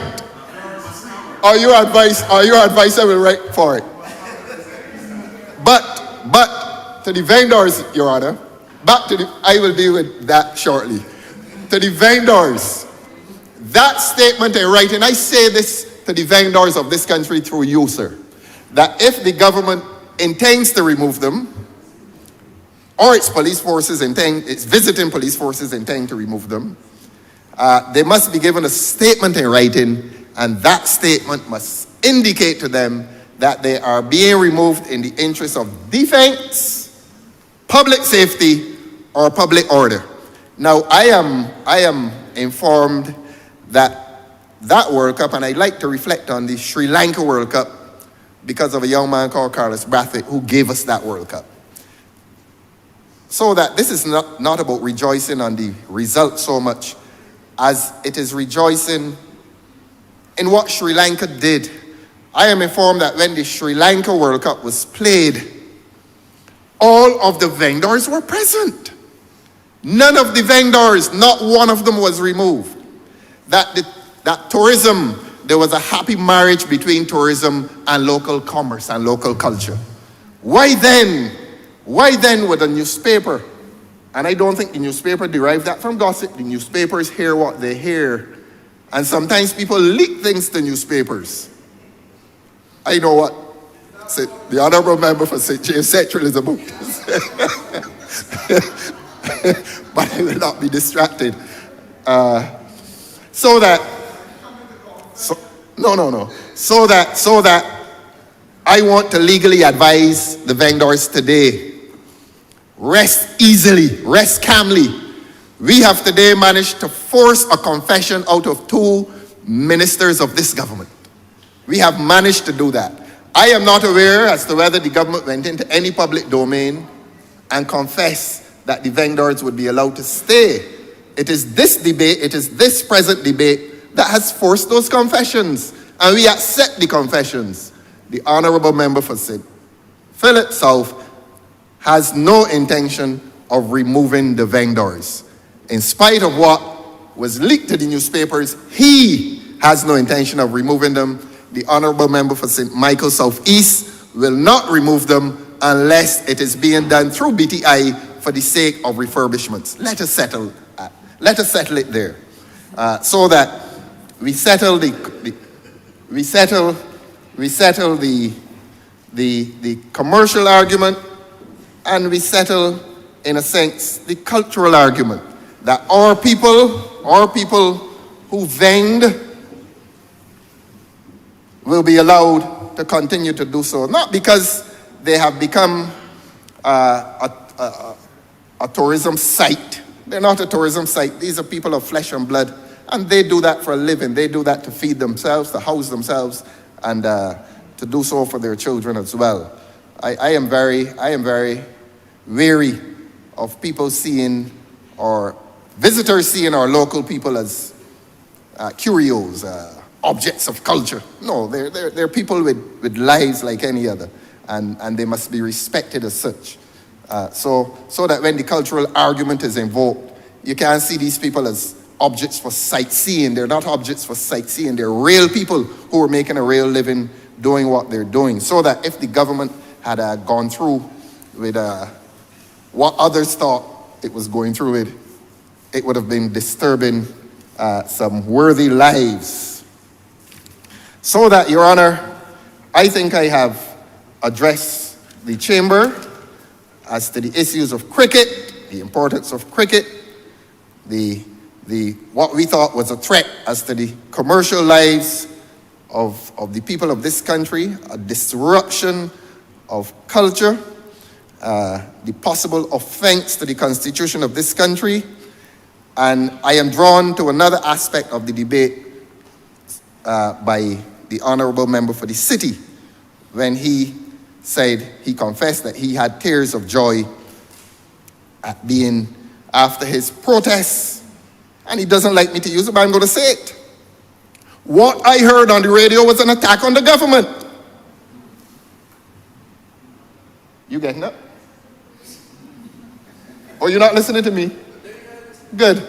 What I heard on radio was an attack on the government. I was impressed. I was impressed that he had the courage. To say what he said. And as I said, I was also impressed that a big hardback man could cry. Some of us must learn to do that. And people cry because they care. And I respect and admire you for those tears, both of pain and of joy. The pain the night before and the joy that came in the morning. Now, so that he has received a lump sum in relation to cricket. The honorable member for the city has confessed to this country that he has received a lump sum of money. He has received a lump sum of money. Don't distract him. The honorable member for the city has confessed that he has received a lump sum of money related to World Cup to be dispensed among his constituents to receive jobs pertaining to the World Cup. We rejoice with him. We rejoice with his constituents, except he has confessed that he does not know how long the jobs will last. He hopes that it will be part of the World Cup legacy and that his 1,200 disciples will be allowed to have these jobs for as long as possible thereafter. I ask him not to hold his breath. Now, he brings us to the question of accounting. And the government is very curiously in this World Cup endeavor. I don't know if they are sending some of the money to Bank Hall or to Bush Hall. I don't know, sir. But the government, through its agent at Kensington, the ambassador, I wouldn't call his name, the ambassador has made a decision to send, according to them, $5 million to Oistins. I spoke to a constituent this morning. I paused so that the honorable member for St. Thomas can reply. I spoke to a constituent this morning.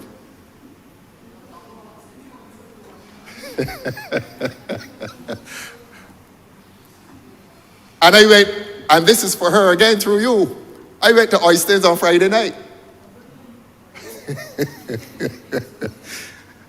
And the vendors there, some of them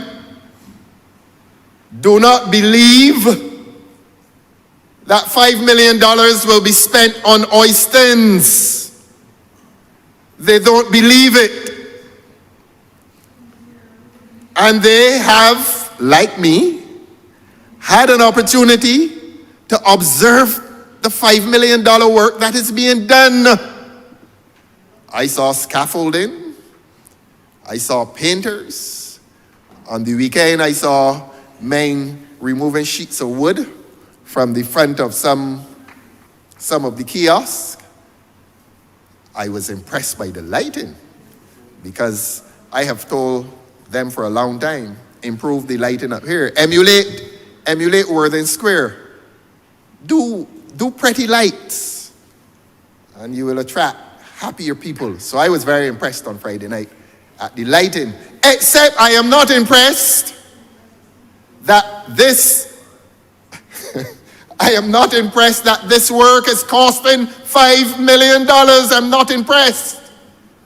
How do you walk up to Oistins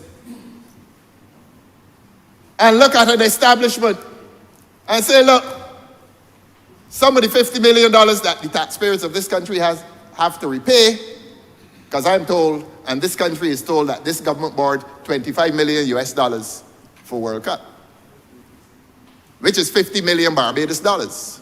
So out of that 50 million Barbados dollars, this government has made a decision, having sent a man up to Oistins to look at a set of kiosks. They have sent a man up there to say, look, how much I want out of that 50 million? And he told them, take out 5 million. Take out 5 million and paint the kiosks. Take out 5 million and buy some floodlights. Take out 5 million and sweep the place. And the public will be satisfied. This is a government that is guilty of not doing proper accounting. You cannot look at Oistins. You cannot visually look at it and take out 5 million. How do you do that with taxpayers' money? The people there go up there on Friday night, Honorable Member for St. Thomas. Go up there on Friday night and ask some of them. I'll be honest here. I did not speak to all, but some to whom I spoke and some visitors to that establishment do not believe that it will cost $5 million to do what the government says it's doing. And if that is the case, and if it is related to World Cup spending, and it must be since it is coming out of ambassadors' coffers, the 50 million, justify it. Justify it. It is not private monies, it is the monies belonging to the people of this country. And they do not believe it, and I'm no expert, but I don't believe it either. I know what we believe, and at the end of it, I will tell you this. I will tell you this, not to be boastful, but the Constitution of this country, the laws of this country, have appointed me as chairman of the Public Accounts Committee, so we can come in here and smile with each other. And I love to smile with my parliamentary colleagues. It is therapeutic. You can't even get the name of the street. You should smile. You should smile. You can't even get the name of the street. I can smile. I can smile and ask the very serious questions. And I am in the course of having this parliament establish the Public Accounts Committee. And I've said it publicly, and I will say it to my colleagues in here. Start putting your house in order. Start to put your house in order. How can you look at the Oistins facility? And of course the people there welcome the assistance. Of course they welcome it. Look, those places were painted a few months ago, couple years ago. We had plans with National Conservation Commission. I say this in the presence of the Honorable Member for Christchurch West Central, who's been very attentive. He dances in Oistins a lot. And we were in active discussions, Your Honor, to build a brand new gazebo for the Domino's players in Oistins. The Domino's is a feature of Oistins that is very attractive to tourists. This government now has them under a mango tree on the opposite side of the road. Refused to build the gazebo for the Domino's players. And they're not from Christchurch South, you know. They come from all over Barbados, some even from St. Joseph. Some are from St. Joseph, some are from St. Peter, some are from St. John, and a few who can't play so well from St. Philip South. The government, I am asking this government, in this debate, what happened to the plan to build the gazebo? Why has this government refused to build that Domino's gazebo? The Honorable Member for Christchurch West Central is here. I will not be hostile towards him, except to say, through you, sir, that in my consultations with the National Conservation Commission, they have agreed to move it further east. They say they will build it, and that they're awaiting on the word from the Honorable Minister, who happens to live within a stone's throw of my house. I repeat, the people of this country are entitled to proper accounting. They're entitled to proper accounting. And that $5 million that has been disclosed to the public of Barbados, rest assured, it will come under the scrutiny. Are you frightened? Oh, that is what it is for? Well, here's another confession now from the Honorable Member for St. James Central. I am now able, sir, to draw confessions out from these members. We've had one from the city, one from St. Philip South, one from St. Michael Southeast, and now a fourth member of this government is confessing that it is quite possible that that $5 million may not be all intended for the works, at least not the building works. Point of order, sir. On a point, sir, I think the records of this House will reflect that I have not spoken in this debate. It is therefore most improper for the honourable in truth and member. in fact, why you said it an aside. you never said anything on your feet, period. So I don't understand how the honourable member for Christchurch South can make reference to any aside that he's hearing to hear. You have not spoken anything at all about any monies. Continue, honourable member for Christchurch Thank you, sir. At least you have admitted, Mr. Speaker, that you heard the aside. Right. Yes, you heard it too. But you know the law, sir. You can exercise judicial deafness. Yes. That is what the law permits. But- because it was not said through this Yes, chair. indeed. Right. But one will admit that the Honourable Member for St. James Central has such beautifully dulcet tones that even when he is in a side, it travels into one's ear. And I did hear him say that it seems as if I'm afraid of the $5 million. But honourable member, therefore, you are not permitted or are not to be permitted in law to comment, given the fact that it was not authorized through this chair. Right. Huh? I've not even heard that. That what? Oh, Blackett. I see. Honourable member, you're being drawn into a size. You're being drawn into a size. I don't know if Hansard has that, sir. But so what you are advising me to do, sir, is to ignore the fact that the Honourable Member for St. James Central say that I am afraid of the $5 million. Point of order, sir. I did not say anything in this debate. I have not spoken. By way of aside, I suggested to the honourable member that he's afraid of Blackett and Ronnie. I do not know what else I could have said, sir. Okay. And the $5 million. So on his feet, that is his clarification.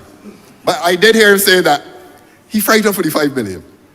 But he didn't say it through you, sir. Sir, we really ought not to be doing this. Mr. Speaker, sir, I have not spoken. Honourable member, he wants to invoke the wrath of this chair. Yes, sir. I don't want to invoke anything other than the truth. He says he's a man. He walks about Barbados saying that he's a man believing in justice and truth. All of us. And he should speak the truth. Yes. The truth is he's afraid of Blackett and Ronnie. That's what he's afraid of, sir. But it has nothing to do with the debate. What pertains to this debate is the $5 million. And when the honourable member said that I am afraid, I obviously assumed that he meant that I'm afraid of the $5 million.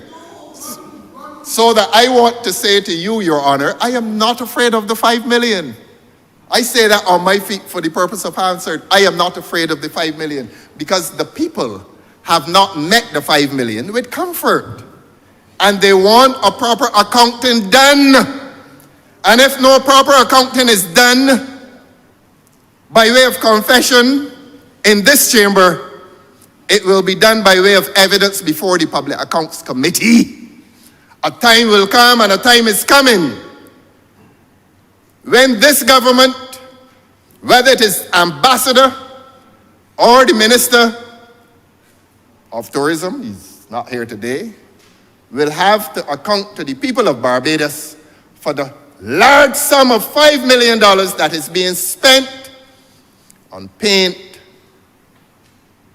floodlights, and brooms to sweep the facility at Oistins. There's a drainage problem there, sir. I haven't seen them working on it. The drainage problem down in the back. They haven't dedicated any of the $5 million to that. It is cosmetic work. But because you got $5 million, send it to Oistins so that my parliamentary colleagues will get to rejoice that $5 million going into Oistins and put him in trouble. It doesn't put me in trouble at all. The people are welcoming this $5 million.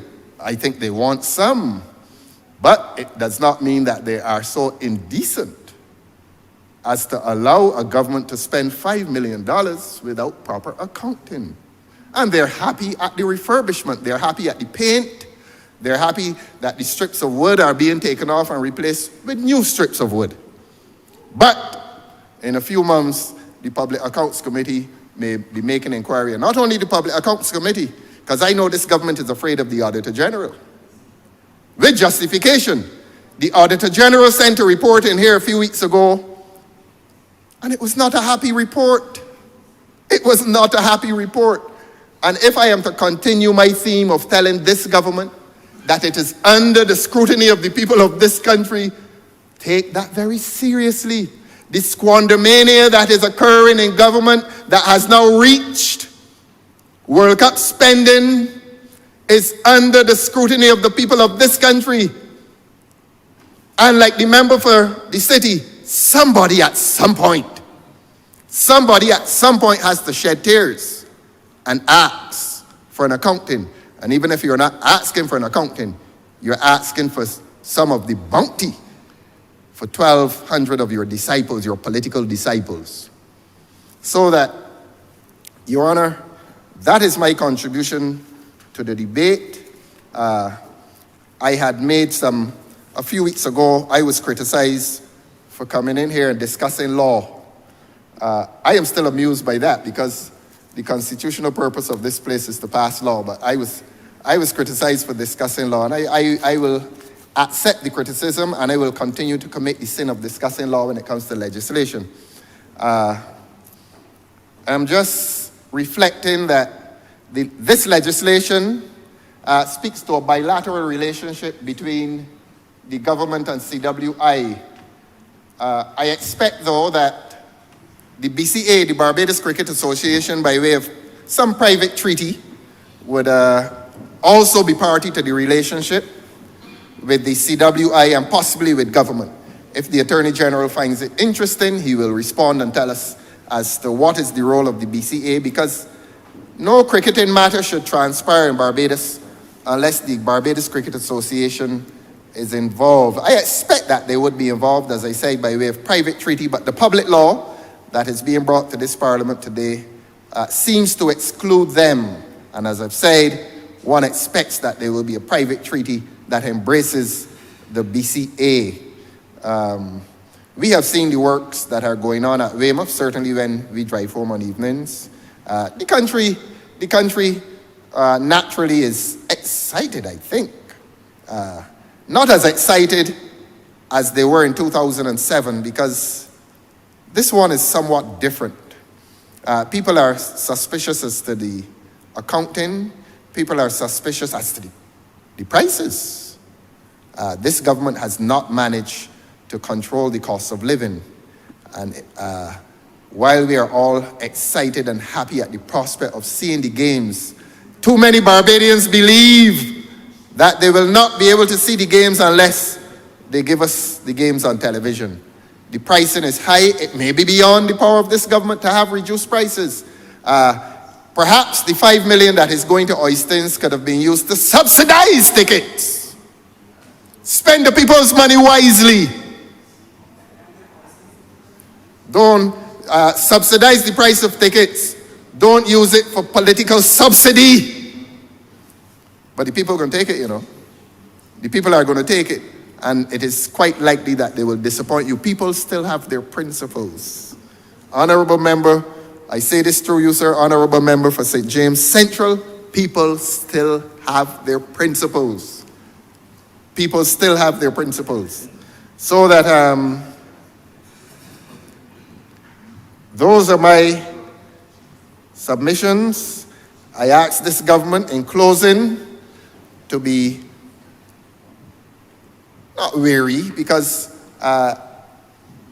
it is not, we don't hang the PA, the Public Accounts Committee, over this government like the sword of Damocles. We just ask the government for prudence and transparency. So that if you are afraid, I'm so sorry that you're afraid. And if you're not afraid of the Public Accounts Committee, please be afraid of the Auditor General that y'all don't like. Simply because he sent a report in here a few weeks ago, and one legislator got up and said, oh, it is sent because we are being transparent, as if this government had a choice. It is a report directed to this parliament. It was not government's voluntary act of publicly disclosing a damning report to the people of Barbados, to this parliament. The Auditor General sent it. So you had no choice, this government had no choice but to disclose it. And having disclosed it, sir, it has pointed to the mismanagement and to the squandermania associated with government spending in this country. That millions of taxpayers' dollars are being taken up, and there's no delivery. There's no delivery of anything of value. That is what is happening in your beloved country, sir. So you want me, sir, to come to the World Cup? It appears as if the World Cup is going down the same path. I listened to a very sanitized presentation by the Attorney General. And Attorneys General, you do expect a sanitized discussion. They deal with the law and what is being done for preparation, the legal architecture. But when we go into that architecture, there are things being done within a beautiful architecture that are not in the interest of the people of this country. And the people of this country are weary of a government that is spending monies without proper accounting. And if one says sotto voce that I am afraid of the 5 million, if one says that, I haven't accused anybody now, if one says sotto voce that I am afraid of the 5 million, that becomes a confession that the $5 million may be used partially for politically unwholesome purposes. And if that is how government monies are being spent in this country, the people of this country should become afraid. The people of this country should become afraid that political support has been commodified by this government, that this government expects not to be judged on the quality of its governance, nor on the quality of its government, but that this government expects to be judged on the quality of its transactions. And I'm saying to you, sir, and I say to this country, that this government has reduced governance to a transaction. That if you want somebody to support you, you commodify them and therefore purchase them. And I am still on the World Cup debate that we are suspicious of $5 million without a proper quotation, without a proper estimate, without enough time being given to the project. We were first told in this country that the $50 million is for Kensington and for cricket development. That is what this country was told. That is why the people of this country do not and will not and cannot any longer trust this government when it comes to spending money. We were told a few weeks ago that we borrowed $25 million US dollars, 50 million Barbados dollars for the redevelopment of Kensington and for cricket development. All of a sudden, $5 million is destined to Oistins, an empire the Pavilion at Empire, your constituency, Your Honor. St. Michael West. That's St. Michael West? I don't remember. Spartan, your beloved Spartan. We could do with some. If you're talking cricket development, the Honorable Attorney General says he doesn't know anything about cricket.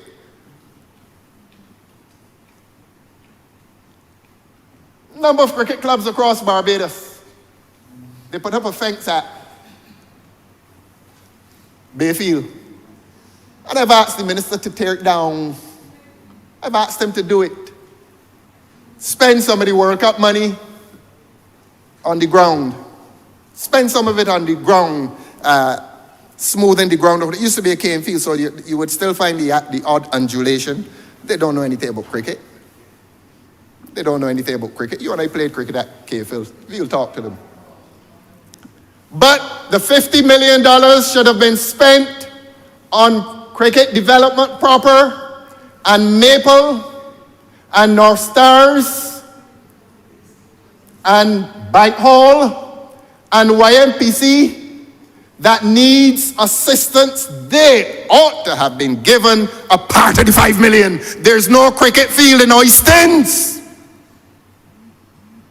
There is no cricket field in Oistins. And I took the honorable member for Christchurch West. Decent man. Decent man. Not that your colleagues are indecent, but I like to point you out for your decency. And I took him to Carter's Gap with the Prime Minister. Lord, you know the place. I took him and the Prime Minister up there. They were both lost, but I took them. And we pointed at a large property. And we told them, and they agreed, both the Prime Minister and the Honourable Member agreed, that that part of the constituency, bereft as it is, of any cricket or recreational facility. There's nothing in the east of my constituency. No recreational area in the east of my constituency. The little boys use private lands in Goodlands. I know my constituency. Don't mind the Honourable Member for St. Thomas. Don't mind her. I know my constituency. And we went out to that large property in Lower Carter's Gap and proposed to your Prime Minister, and your Prime Minister agreed 3 years ago. 3 years later, nothing has been done. But $5 million could go to Oistins for cricket development. That is the point. This $50 million is meant for World Cup and cricket development. What is it doing in, oh, you're pointing at me? What is it doing? You're warning me? What is it doing in Oistins? What is it doing in, yes, you can answer me. What is Cricket World Cup money doing in Oistins? They will accept it. They're grateful for it. But they don't believe, Honourable Member for St. Thomas, through you, sir, that any $5 million is being spent in Oistins. The time will come. The time will come when the audit, you're nervous? The time will come when the Auditor General, yes, you're nervous, you're frightened. The time will come when the Auditor General, yes, you're nervous and you're frightened. We are moving around the chair very much.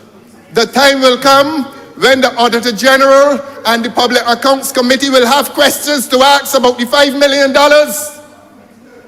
People from St. Lucie to St. Philip don't believe that any $5 million is being spent in Oistins. And I can raise my voice here today because I want this to be a memorable part of my debate that you have designated, you claim to have devoted $5 million to Oistins, and there is no evidence of it. Yes, it is not allowed. I'm wrapping up. I know you didn't want to hear this. Give account. Give account. Give account. Don't point at me. Don't point at me.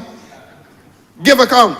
So, Your Honor, I have listened to a very sanitized debate from the Honourable Member for St. Joseph. He did not expect this nature of response. He saw me smiling with him, and therefore he assumed that we would have had some Well, we always have a civilized exchange, but he expected a friendly exchange. He expected something more friendly. But I have ended, Your Honor. I have ended by putting this government on notice. I have ended by putting this government on notice. You can get frightened. The Attorney General did not order the spending of $5 million.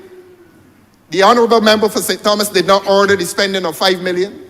The Honorable Member for St. James South did not order the spending of $5 million. I see her moving around as well. She's nervous. They did not order it. And the heads are bowed now. Heads are bowed. Hold up your head. Hold up your head and tell the people of Barbados where this $5 million is going. Where it going? You're frightened. You're frightened. You will be called. Are frightened? Oh, but now she is speaking like the Honorable Member for St. James Central. She now says I frightened too for the $5 million. Look at how the confessions come in. Look at how the confessions come in. They are admitting that this $5 million is a political subsidy. Should I respond to that aside from St. Thomas, sir? Please. I will not. I will not. I don't know why every time money talk comes to this parliament, people become so agitated. Sit and listen. There's always another side to the coin. And the Attorney General spoke to the very shiny side of the coin. Just let me expose the part of the coin that is not so shiny. Just let me expose the part of the coin that is shady and mucky. You like that? Yes, mucky. It is mucky. Bring an accountant. Bring an accountant. Don't worry about him. Bring an accountant to the people of this country. Your Honor, obviously we support Cricket World Cup. We support the wholesome initiatives of government. We support a government that has been careful to pass legislation, and two bits of legislation that we debate in cognate style today. We do not resist the initiative for visiting forces. Obviously, if you're going to be having dignitaries, they would want the protection of people who know them and so on. I don't expect that the Honorable Attorney General is saying to this country that he will deploy visiting police forces along Fontebelle or Cheapside. I don't think he will do that, so we wouldn't say anything that sounds facetious like that. So we support the government's efforts to make the cricket a success. It is just the shady side of it that we cannot support. Yes, shady. You got to explain to the people of Barbados how $5 million get from Kensington all the way to Oistins, and bypass YMPC, and bypass Dover, and bypass Maxwell Cricket Ground, and bypass Bank Hall, and bypass Spartan, and all the way to Oistins. Cricket development? Show me a cricket pitch in Oistins. They're painting. And if I go on any further, I'll be repeating. I think the point is made, sir, that we are not impressed that $5 million has anything to do with cricket development. We suspect, and when I say we, the people in Oistins as well, suspect that it is part of a political subsidy, and that a time will come when they will have to give account for the spending of that large sum of money, when we have people in this country who are not doing well, and you take $5 million and send it up the road and no account. So, Your Honor, I don't wish to repeat it ad nauseum.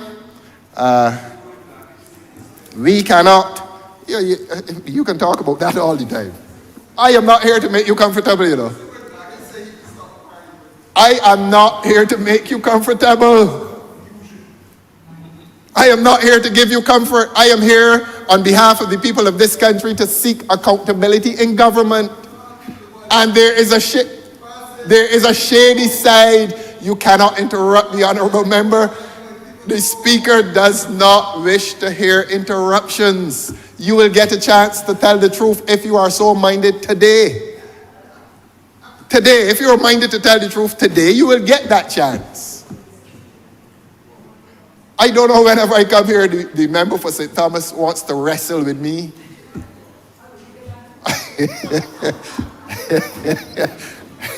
Whenever I speak the truth, she starts to wrestle, sir. Please keep her quiet. Your Honor, we support the initiatives.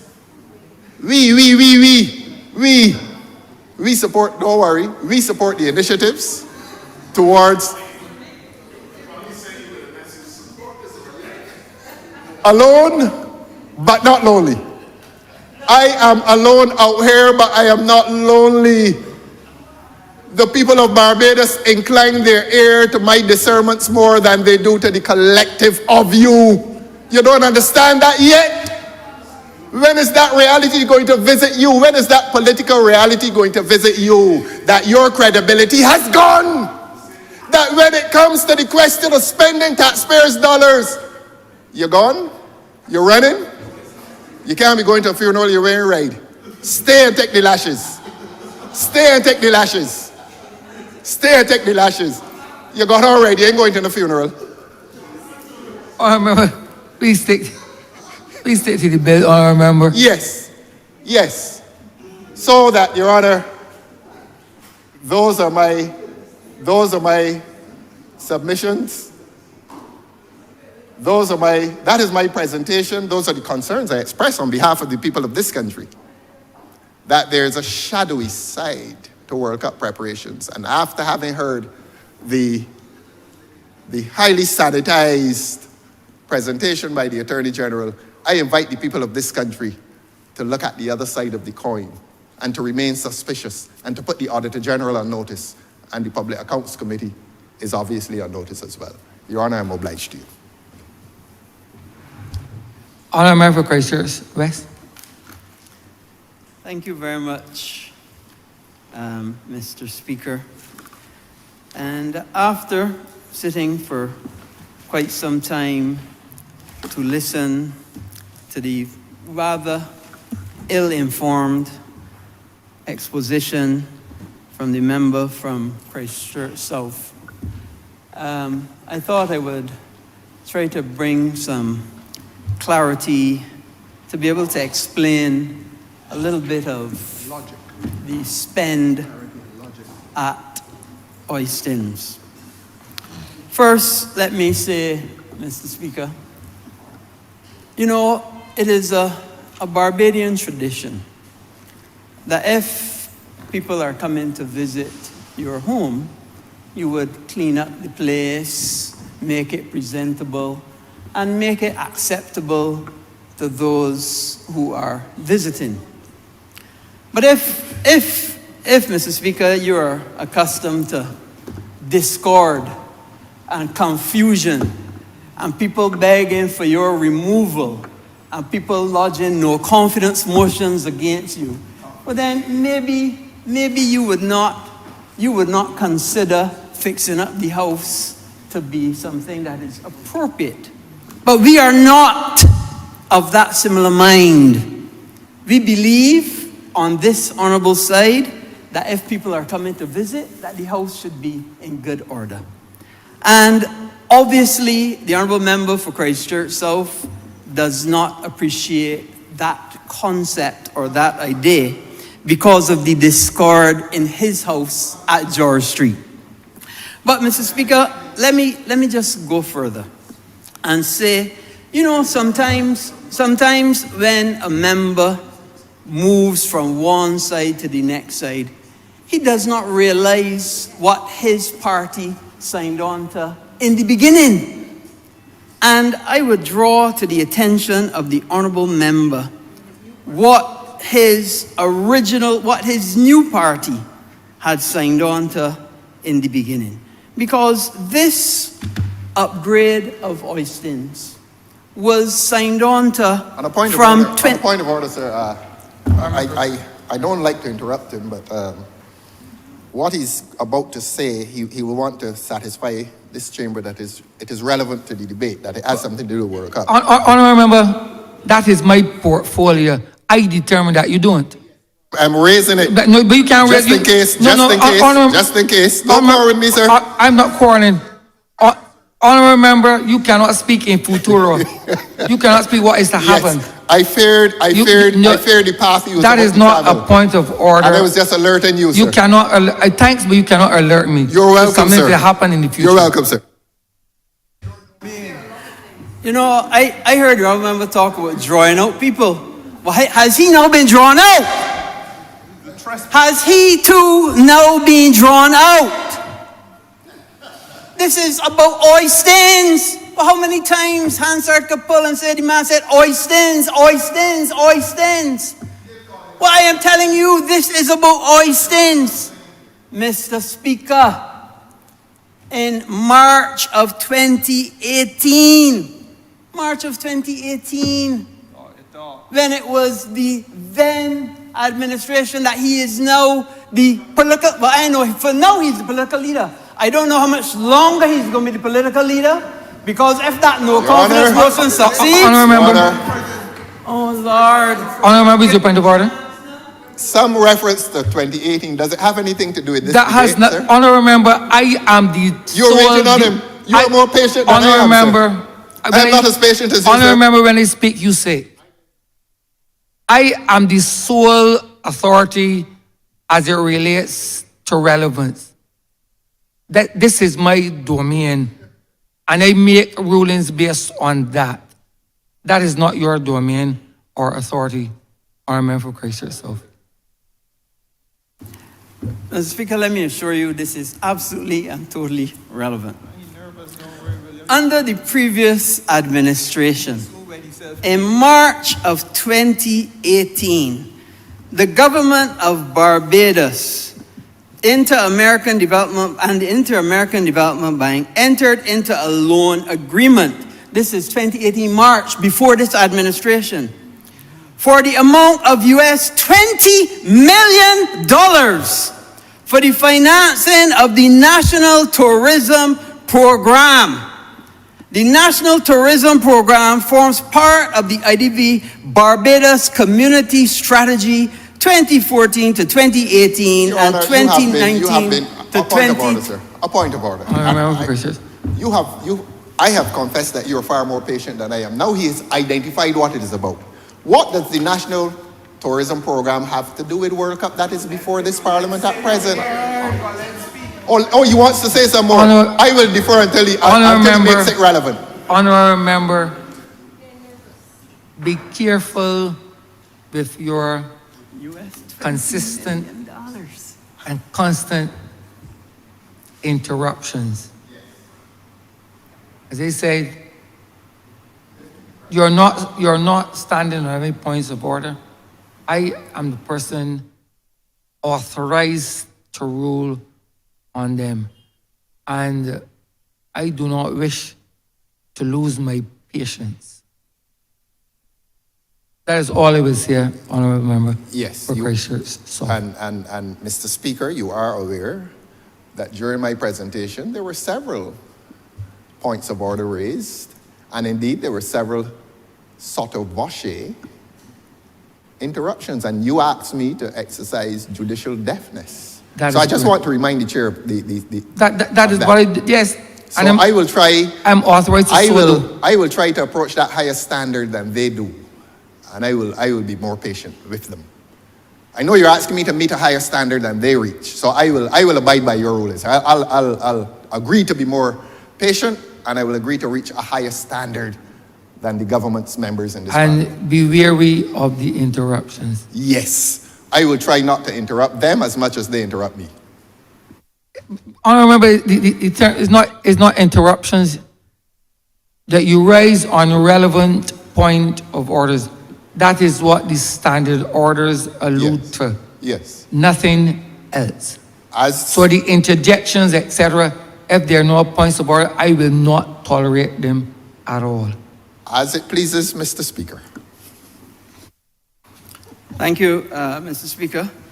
And let me go further. As part of that US $20 million that his administration signed on to, $20 million US.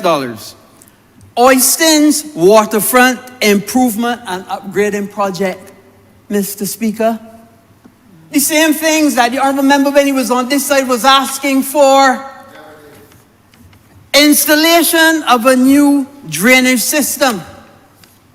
Renewal of auxiliary road where arts and crafts vendors are located as a means of addressing the existing drainage problems. Installation of a new lighting system. Mr. Speaker, this was a previous program. All we did was bring it forward because we knew that Cricket World Cup was coming and we had to make our place look better. But if COVID had not intervened, these things would have been done already. And it's not, let me make it clear, it is not only for the visitors, because visitors only for here for a couple of weeks. It is for the people that enjoy Oistins every Friday night. What nonsense! What nonsense! The member for Christchurch South come in here and talk. I can't believe it. But you know, I did not, I held my breath. I kept my powder dry because I have the facts. I have the facts. He has conjecture. The honorable member is totally entitled to his own opinions, but he is not entitled to his own facts. I have the facts. And let me give you the facts. First thing, public tender. This matter went to public tender through Bonfire, and it was, I can read the public tender. I have it. I have the public tender. It went to public tender through Bonfire, which is the public tender process, and I can read it. Where is it? Parliamentary thing. I can tell you exactly what it is.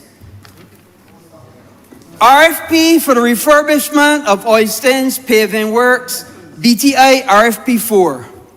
The government of Barbados wishes to undertake the refurbishment of the Oistins Bay Gardens by June 2024. Mr. Speaker, Public tender. Is this being made a document of the House? And if it is so being made, you will want to hear a date. Don't let him bring his phone in here reading foolishness. Honourable member, you're out of place. I determine this.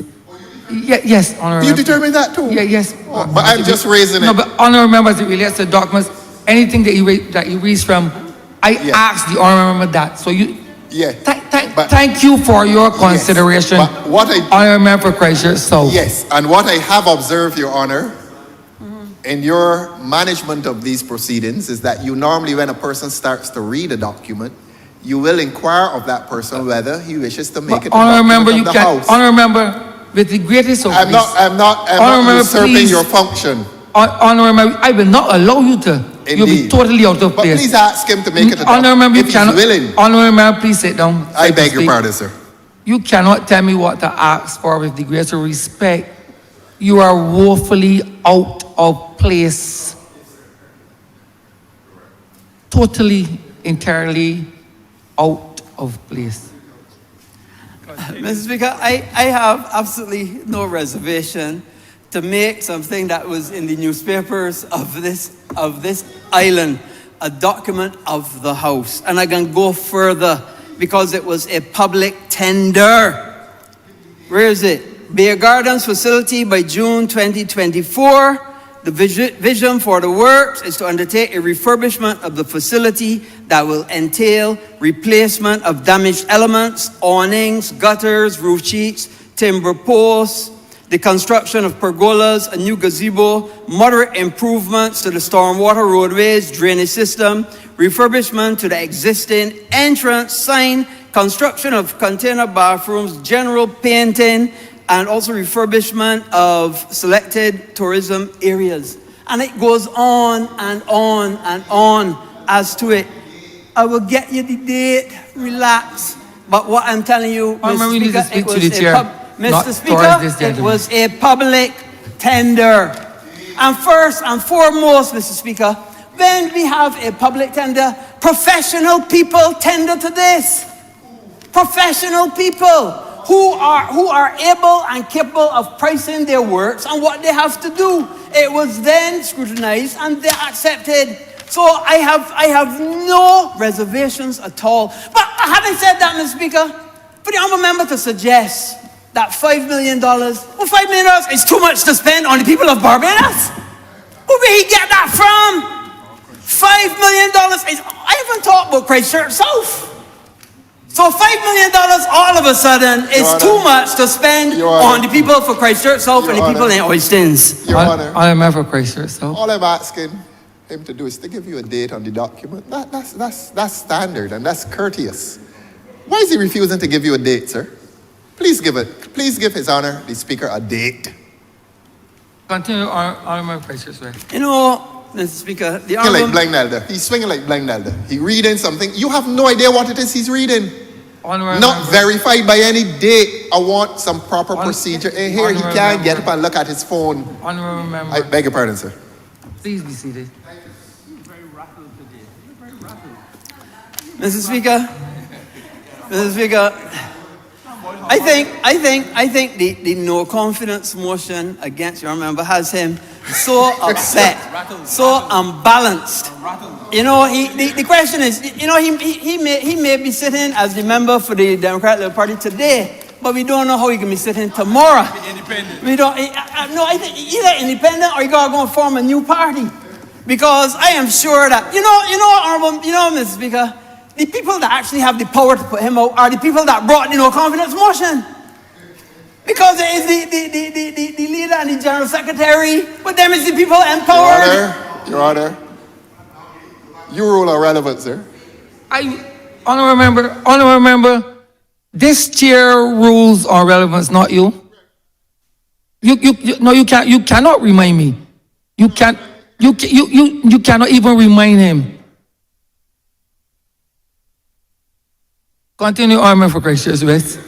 So, Mr. Speaker, you know, to my mind, if somebody were to tell me that they were going to come and spend $5 million in Christchurch West to enhance the lives of the people of Christchurch West and those that come and frequent Christchurch West, and to help the vendors make a better dollar in Christchurch West, I would be so thankful. I would be so thankful. I wouldn't be threatening them at all. I got to find out where every cent was. Yes, of course we want probity. Yes, of course we want good governance. But to know that $5 million is going to be spent, and you know, for the honourable member to suggest that codifying politics, that it was political motivations. Was political motivations started by his administration when they signed the loan for the same refurbishment. So all of a sudden, when it was his administration signing for refurbishment, it wasn't political motivation. No, it wasn't. But now, when this administration brings it forward to be done now, it is political motivation. Well, that's double speak. Well, that's double speak. You remember, you know, in other parts of the world, they would say, he does speak with forked tongue. He does speak with forked tongue. So, Mr. Speaker, I know in my heart that the people of Christchurch West would be more than worthy for $5 million to be spent to upgrade. If somebody was to tell me they was going to upgrade Accra for $500,000, not even for $5 million, I'll be rejoicing and thankful. So are the people of Christchurch South unworthy of $5 million? Are the people of Christchurch South? The honourable member needs to search his heart. Maybe he's the person that needs to shed tears. He is the person that needs to shed tears. Talking about tears and how a big able man can shed tears. I know he can shed tears when they put him out of George Street. I know that he can shed tears then. And by the way, Mr. Speaker, it was the weekend nation of April 5th that the tender was put out. April 5th, weekend nation of 2024. It can't be, it certainly wasn't 2018. It certainly wasn't 2018 when your administration signed the loan for $20 million US. $20 million US for part of the program. I think my boy complained about $5 million. Barbados. Just a point of clarification so that the honorable member is, I just want this clarified. He's saying that an RFP went out on April the 5th, 2024. Today is April the what, no? 3 weeks ago. And within that short space of time, not only has the bid been granted, but the works have started and so on and so forth. So in that short record space of time, they have determined that $5 million. I just want clarification. What's the point, guys? I just want him to clarify that this bid first went out, this RFP, on April the 5th, 2024. We are in record time. I just want him to clarify that. That is when the RFP went out for the first time. Continue, we are at high speed in these commercial transactions. Mr. Speaker, I want to get on to the scope of works. I want to get on to the scope of works because it is clear that the honorable member is totally rattled. His total speech has been totally demystified, taken down, and ripped apart. Because clearly he did not know. He was totally unaware that it's his administration that started the whole process. Totally unaware. Totally unaware. Anyway, refurbishment of existing kiosks. Refurbishment of existing washrooms. Replacing all the sanitary ware. Replacing all the wall tiles. Repainting the interior and the exterior. Replacing the defective windows and doors, including any defective ironmongery. New bathrooms to the east. Refurbished by 2 20-foot containers to be located to the east of the compound. Connecting to the sewer network, complete with toilets, urinals, sinks, electrical fixtures and fittings. Refurbishment to the fish market main structure. You know, Mr. Speaker, when last was any refurbishment done at Oystons, at the fish market, at the beer garden? Did the Democratic Labour Party do it? No! They did not do it! The Democratic Labour Party never did it. They were the administration for 10 years. Did not change a sink faucet. Did not change a faucet. Honourable member. Point of order. What is the point of order? What is the point of order? I just want the honourable member to be aware. What is the point of order? Yes, this is the point of order. I'm listening. He is given the chamber the impression, the House the impression, that these works that went out under that RFP are being done for the first time. He is therefore implying that the honourable member for St. Michael South was derelict in his duty. Honourable member, let me say this, sir, please. Honourable member, there's no point of order. Full stop. There's no point of order. Continue, Honourable member. Honourable member, there's no point of order. Mr. Speaker, sir, I will not be distracted. The honourable member for Christchurch South could get up 10,000 times. I will make it clear to this honourable chamber and to the people of Barbados, the Barbados Labour Party is doing the best for them time and time again.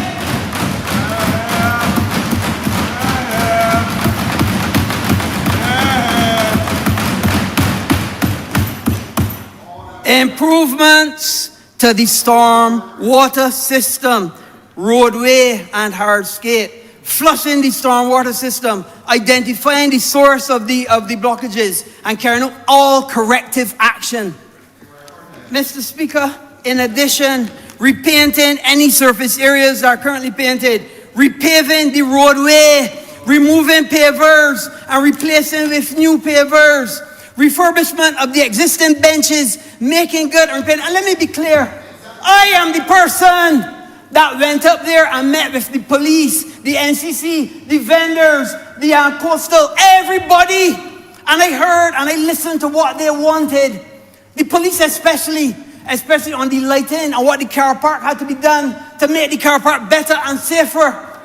And as much as people thinking only about the vendors, I invited him, he ain't come. He ain't come. He ain't come. Dereliction of duty yet again. Dereliction of duty yet again. I think he was going to send a PA. No, he was going to send a PA. He was send a PA. Refurbishment.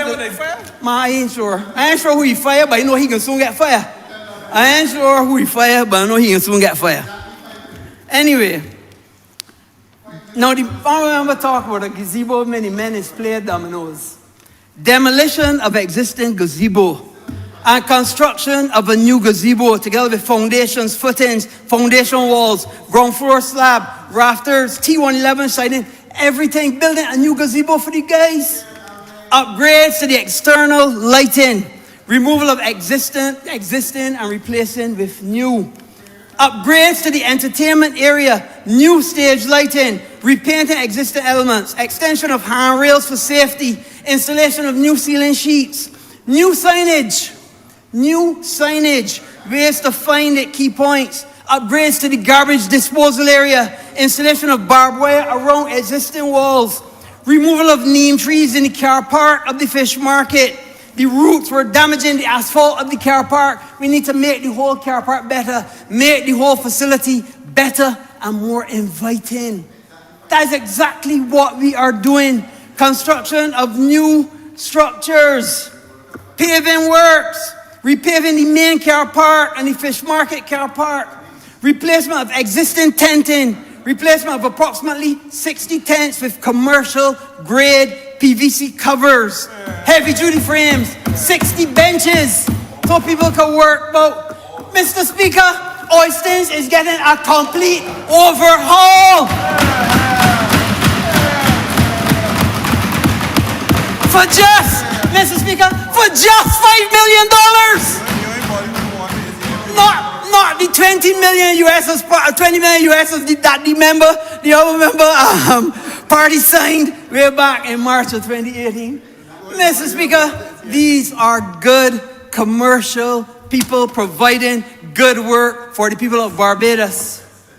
I am happy that the people of Oyster, even although the member problem for the area don't want it, I am happy for the people of Christchurch.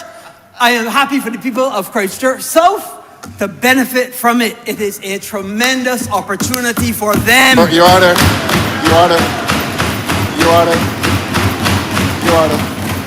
When it dies down. Honourable member for Christchurch South. Is he permitted, just asking this question, is he permitted to say that I said I don't want it? Is he permitted to say that? He has said it. He has said it. That he's saying that? Yeah, he said that. And is he permitted to mislead you, sir? I don't. Honourable member, right. that is not a point of order. It's not a point of order, honourable member. Mr. Speaker, when one listens to the tenor and the tone of his whole speech, it is obvious he does not want it. It's obvious. It's obvious. But let me tell you, Mr. Speaker, I spoke to I don't know when last he spoke to the vendors. I spoke to the vendors. I met with their representative. At first, I can tell you, and I'm being truthful, and I tell you straight as it is. That's the only way I know to be. What we wanted was a retractable canopy. So that when sometimes they could pull back the canopy, like forward, back and forth. The vendor said, very good, Minister, that's what we want. We want something that is erected there full time, that we don't have to be pulling it back and forth and so on. And I listened to what the vendors wanted, and we said yes. They give us a sketch, and we put it in place because we are about serving the people. We are not about serving our own political expediency. We are not about that. We are not about that. We're not about political survival and who and which no confidence motion come and when it come and who table it and whether it was official or not official and all that rubbish. We about getting things right for the people of Barbados. We about getting things right to make sure that Cricket World Cup is a success. And we are going to make it a success, whatever we have to do, we're going to make it right. Mr. Speaker, I was going to talk about Kensington as well. And if I have any time, if it permits me, because not only is work being done at Oistins, work is being done at Baxter's Road as well. It was previously for the Urban Development Commission to do it. But what we have said, we're going to bring that forward and get it done urgently. What does that mean? That means the car park, where right now it is marl, that is going to be done up. Again, the similar thing for the kiosks out there, we're going to do an upgrade for Baxter's Road as well. Because Baxter's Road cannot be left out. It's going to be Oistins and Baxter's Road too. And let me go further. Let me go further. And let me be clear. Mr. Speaker. Kensington has also gotten tremendous upgrades. Hall and Griffith Stand, refurbishment of the ceilings, making good repainting of the walls, retiling of the floors, refurbishment of all the suites, press briefing rooms, bathrooms, refurbishment of all the seating, roof resheeting, Hewitt and Ennis Stand, refurbishment of the suites, venue operation center, bathrooms, breakout rooms, changing out the ceiling tiles, making good the grids, repainting the internal and external walls, replacing the carpet with new, replacing air conditioning systems, replacing defective. When last was an upgrade done at Kensington? Either. Did his administration do any upgrades at Kensington Oval? During that lost decade, what did they do for Kensington? Why, if you want to get up on a point of order, get up now! Get up now and tell me what was done at Kensington during your administration's 10 years. Get up now! Get up and tell us! No, you get up and tell us! I'm a member. I'm going to address the chair. I'm going to address the chair, please. I'm going to address the chair. Please do not address. Please do not address the Army River Crisis. Clearest Pavilion. Replacement of ceilings. Making good internal works. Replacing the carpet. New lockers. Replacing the doors. Refurbishment of the, what do you call that? The cryo spas. The ice baths. The ice baths for the players. Refurbishing the dining areas. Air conditioning systems again. Defective faucets. And it goes on, stand by stand by stand, 3 W's, Greenwich and Haynes. But it went further. It's not only the stands that we did, the lighting. We did the foundations for the lighting. Got all the external works done, external works. Where it is. Replacement of the Ruberock product. Laying concrete areas between players and 3 W's. New screens, Mr. Speaker. New screens at Kensington. Upgrading the temporary stands, putting up the temporary stands. Technology components. ITV. All these things. Honourable Member, I wish to hear the Honourable Member for Christchurch West. Mr. Speaker, this administration is very cognizant of how money is spent. This administration works very, very hard every day to protect the public purse. We protect the public purse. We recognize that we have to, because who else? We are here as custodians of the public purse. And we make sure that we check all monies that are spent. And once we are satisfied, then the money can be spent. This administration, Honourable Member, I have warned you to stop. Joseph is interrupting. No. I'm speaking to you, Honourable Member. I'm speaking. I've warned you repeatedly. Please allow the Honourable Member for Christchurch West to continue. Please allow. Mr. Speaker, I commend this matter I fully support the bill before us. I fully support all of the works being done in preparation. I fully support the $5 million being spent at Oistins to upgrade it for the people of Christchurch South, even although the MP does not. I fully support everything that this administration is doing to make Cricket World Cup 2024 a resounding success.